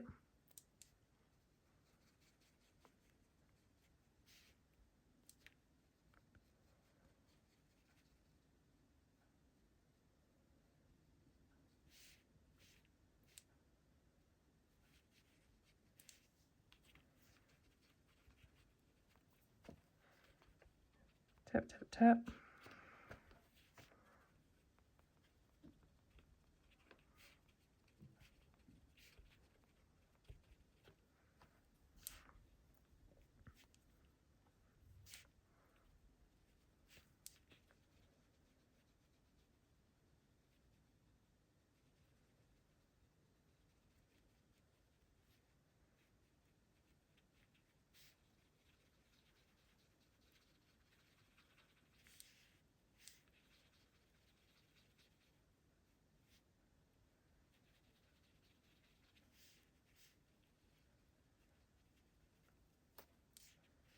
So I'm just dappling some of this medium colour through those dark areas so we don't have a harsh contrast.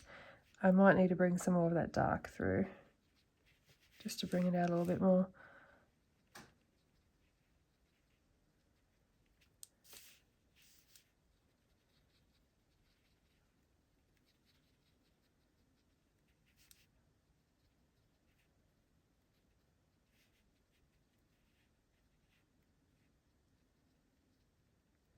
So I'm just constantly going in and just fixing areas as I go.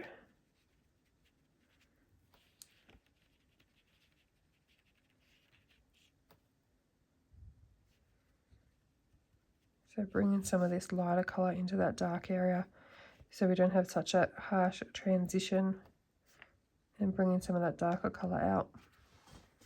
Okay, and let's go in with our lightest colour, our jade green. Here.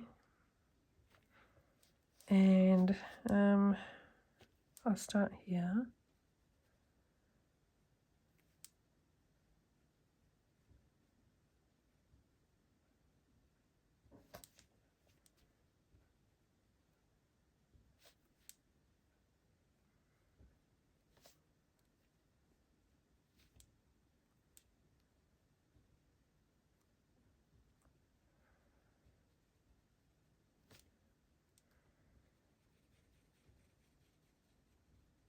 Okay.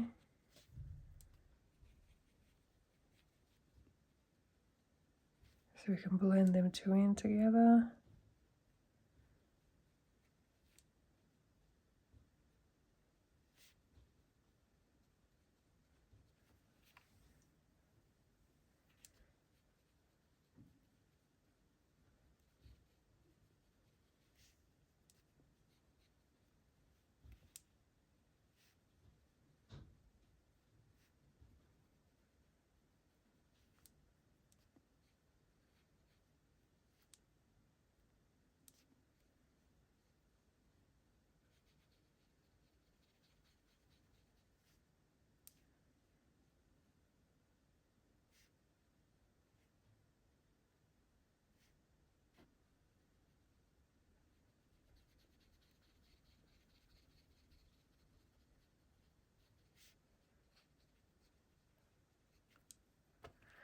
Okay, I might just actually dot a little bit of this in here as well, so we don't have such a harsh transition colour.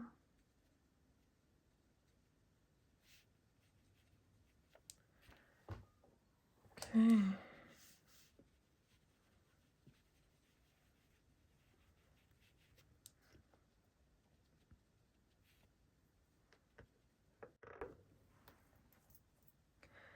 Just gonna add a little bit darker colour through here.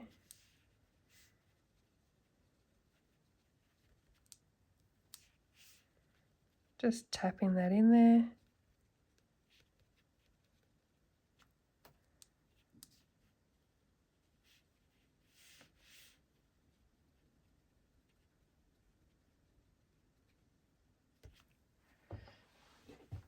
Okay.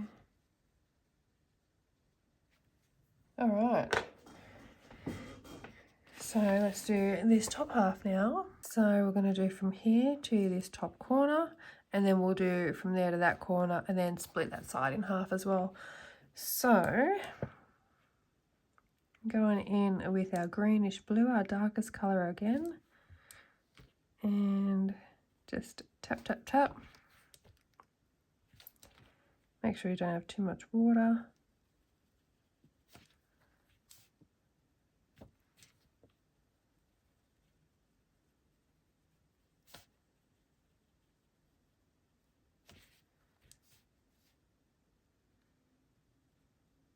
Just going over that little section where they join together, the section that we just did and this new section.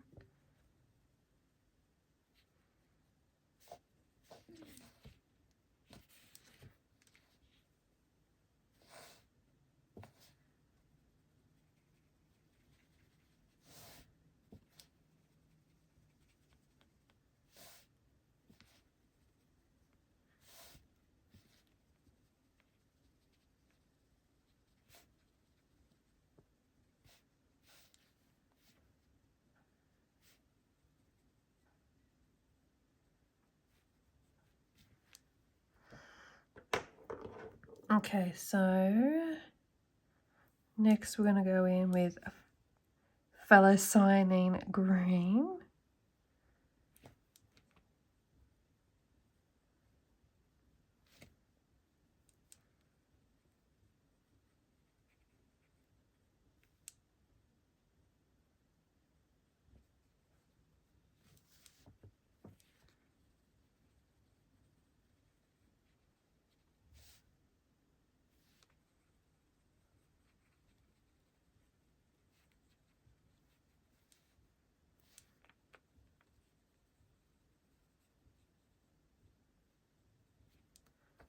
And I'm just going over the edge that we already did so we don't have any harsh lines. Oops. And I got the leaf there, that's okay.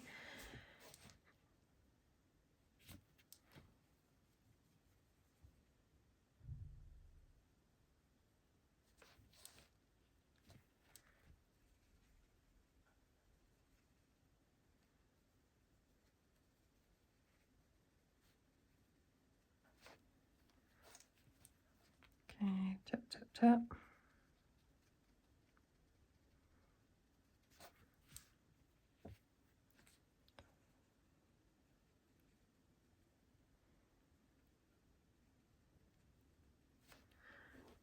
Okay, our next colour, our Veronese green.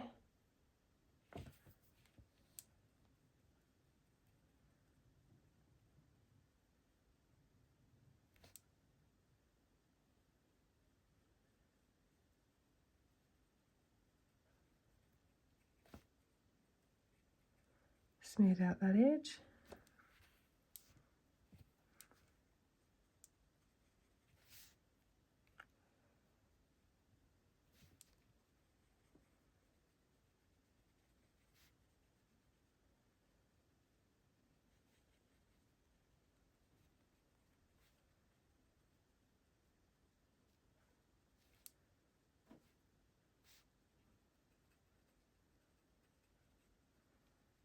Okay.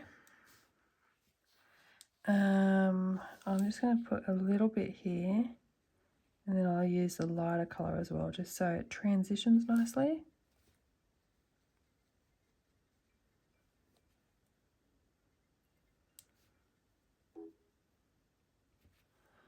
Okay, and up here too.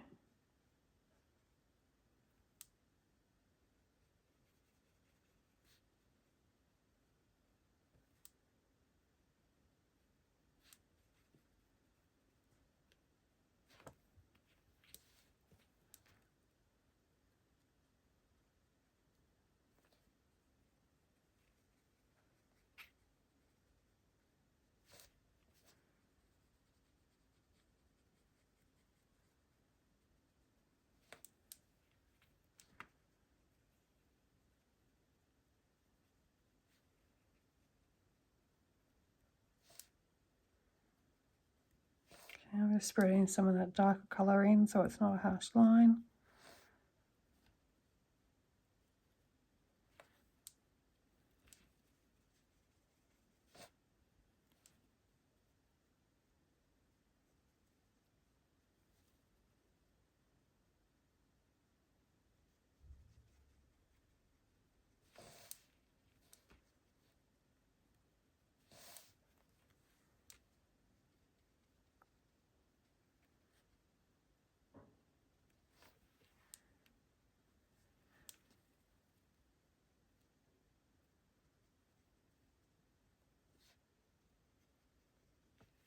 And now our lightest colour.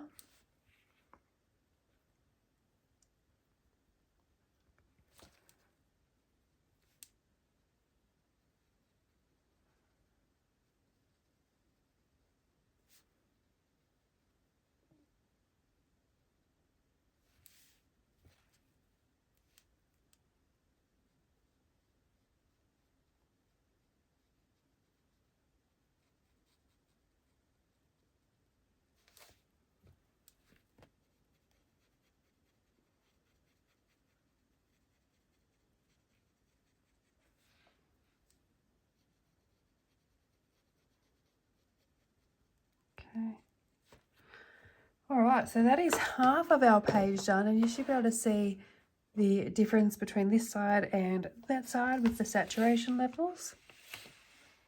And I am just going to flip so I can get to this section a little bit easier.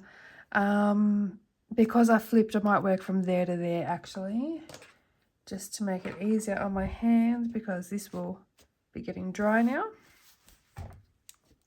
So I'm going to start in the corner here with our greenish blue.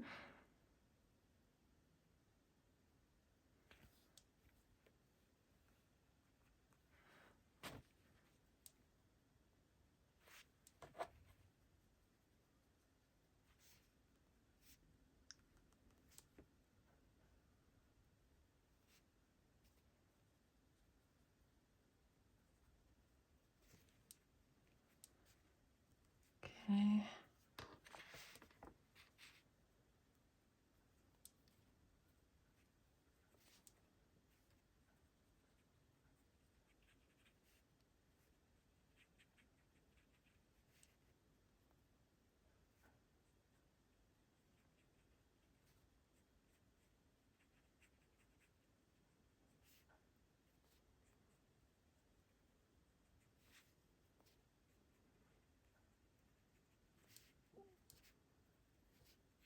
Try not to make it a straight line. Bringing the dark colour down a little bit. And then back to where we last finished.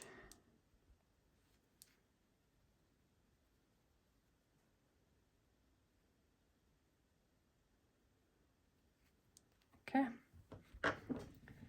Next colour.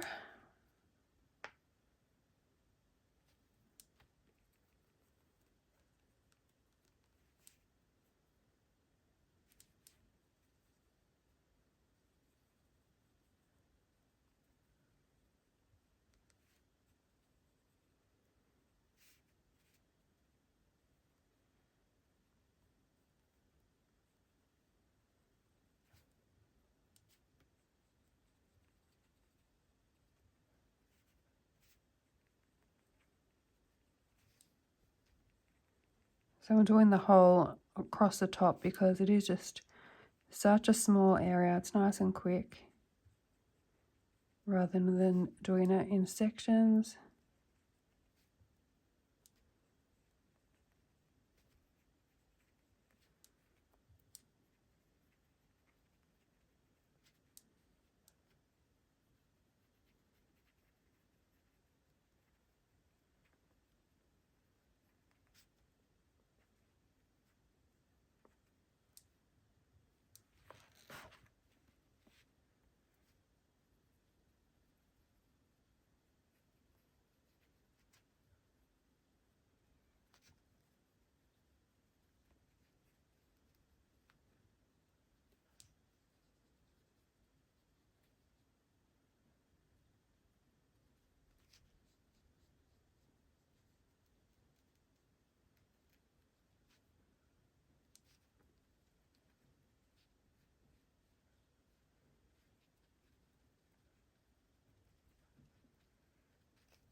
Okay.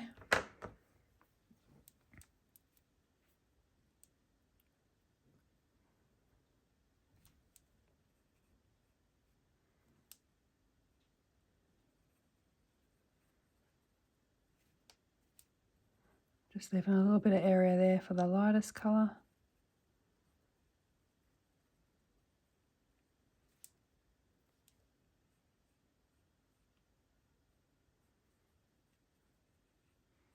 Bouncing that through.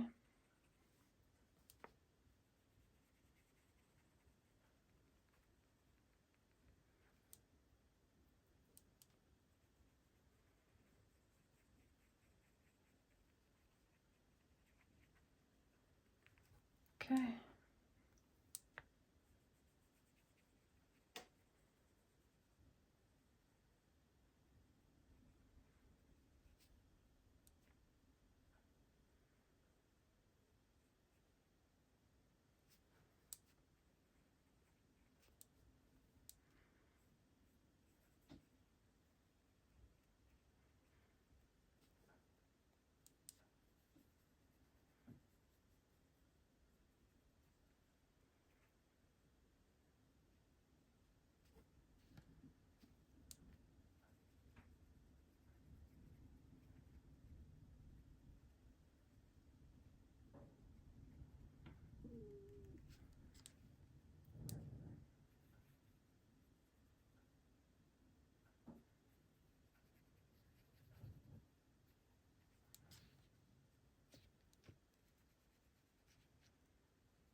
And our next colour.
So now we're going to do this last side. I'm still going to keep it on an angle just because I need to get into that spine area.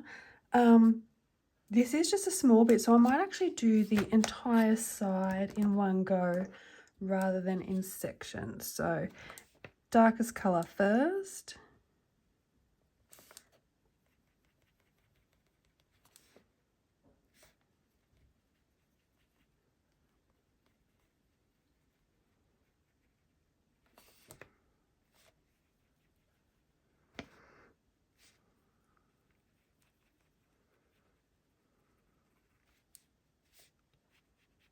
We're going to make sure we don't get any line there.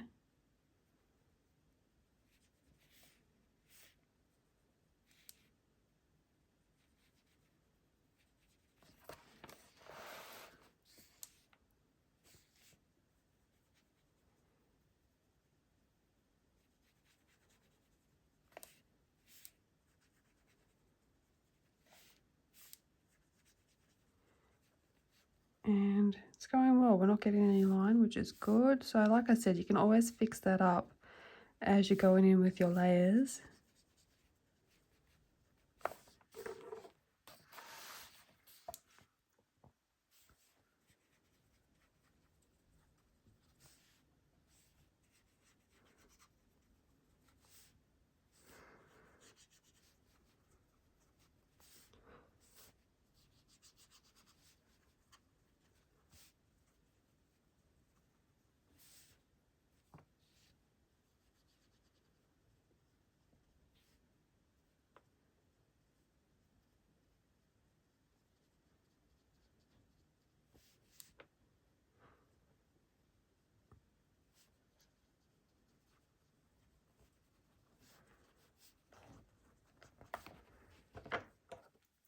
And our next darkest colour, what did I do up here?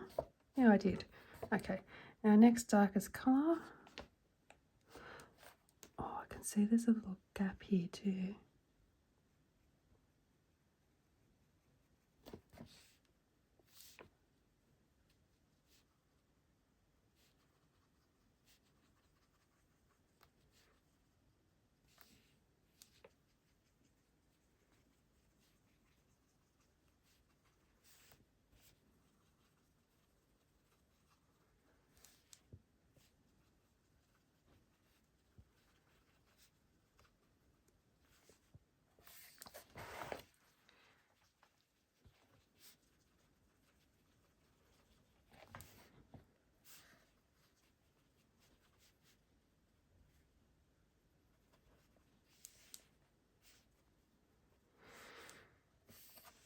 Okay.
Okay.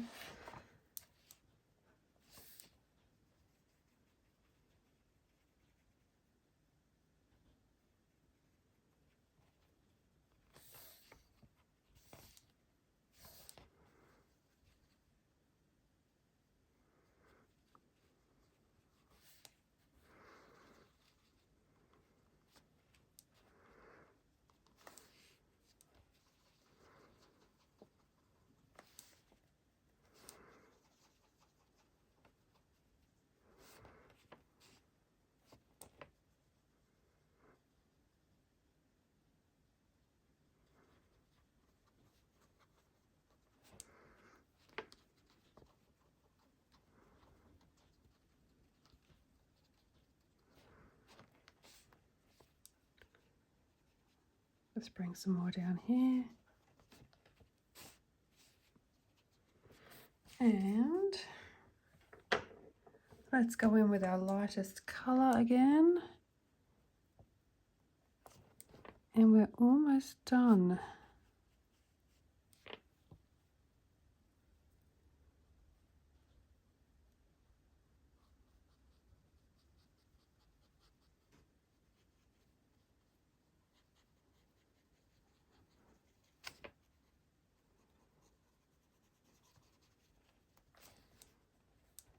I might need to go over this a little bit here. I can see a bit of a line that's bugging me.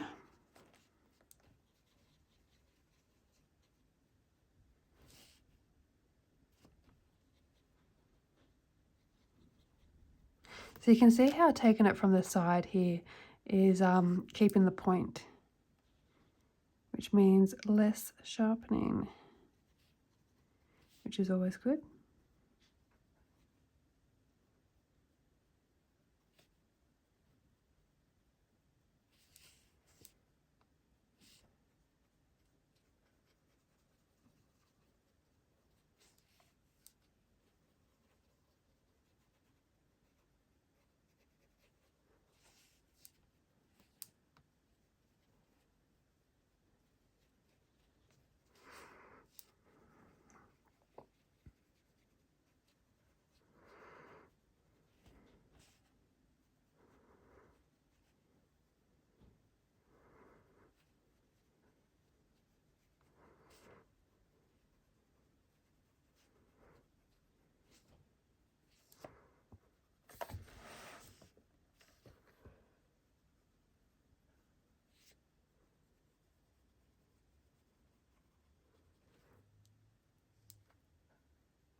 Okay, so let me just go over this section down here. I might actually add in a little bit more of the darker colour because this side looks a little bit darker than this side.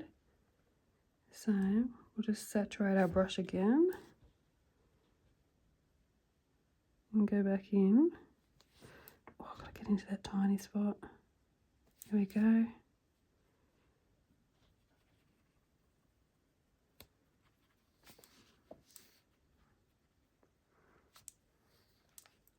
Now, if you want to add anything extra to your background, like the metallic watercolor paint, or if you want to use your Kaiser Craft or your Imagine Crafts sprays, iron the page before you use them. That's what I would recommend anyway.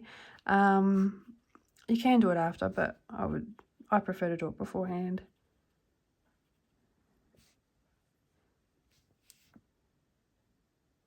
Just because the paint can melt with the heat of the iron.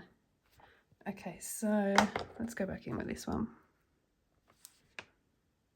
I'm going to actually turn that light off because it's shining and I can't see what I'm doing.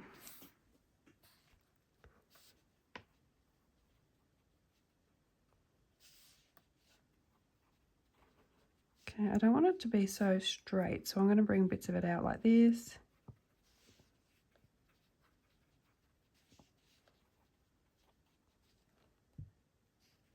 So it's not just one dark straight line. I'm also bringing a bit of this mid-tone through to that dark area too.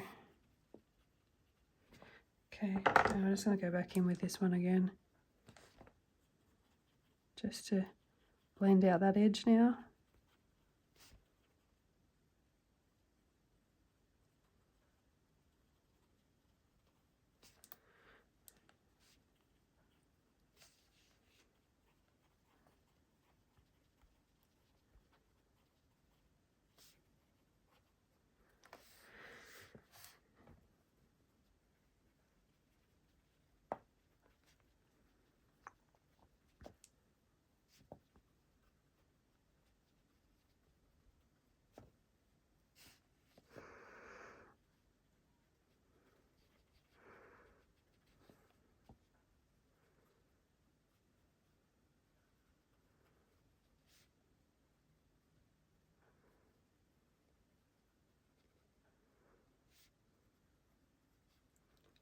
Okay, I think that is smooth enough.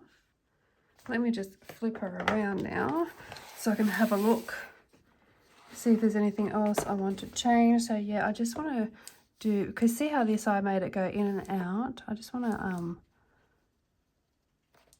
sort of mess this line up a little bit. I don't want it too straight and smooth and blended. I want it a bit messy looking. That's the whole point of the dappled effect. So I'm just taking some of that excess colour off. Spreading it around here.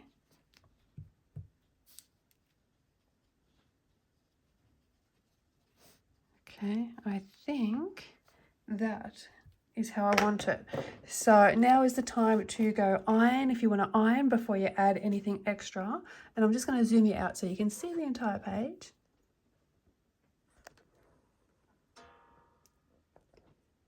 So let's just get rid of this paper from behind.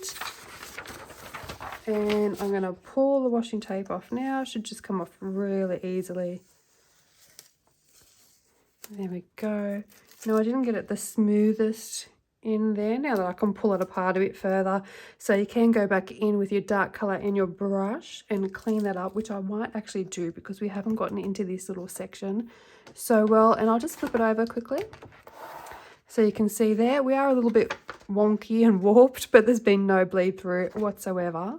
So what I'm going to do is just flip it like that because I can see this way, and take my darkest colour and very carefully add that in here.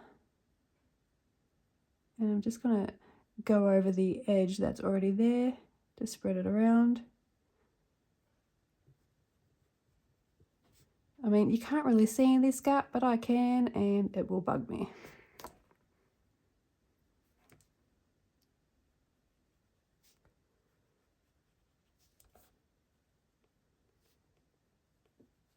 Just like a nice, neat edge. And I'll flip it around in a second to show you the edge.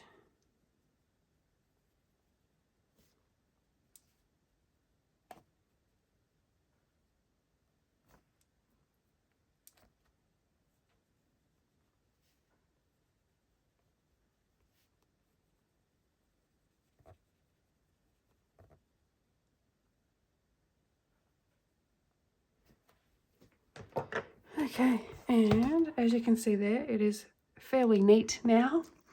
And that is it. That is how I colour my Neocolor II backgrounds. Now, if I wanted to spray some Imagine Crafts, the sheer shimmer mist or the Kaiser Craft shimmer mist on the background, what I will do is just cover up the main image. You can use some tracing paper and just roughly cut out the shape and hold that over the top.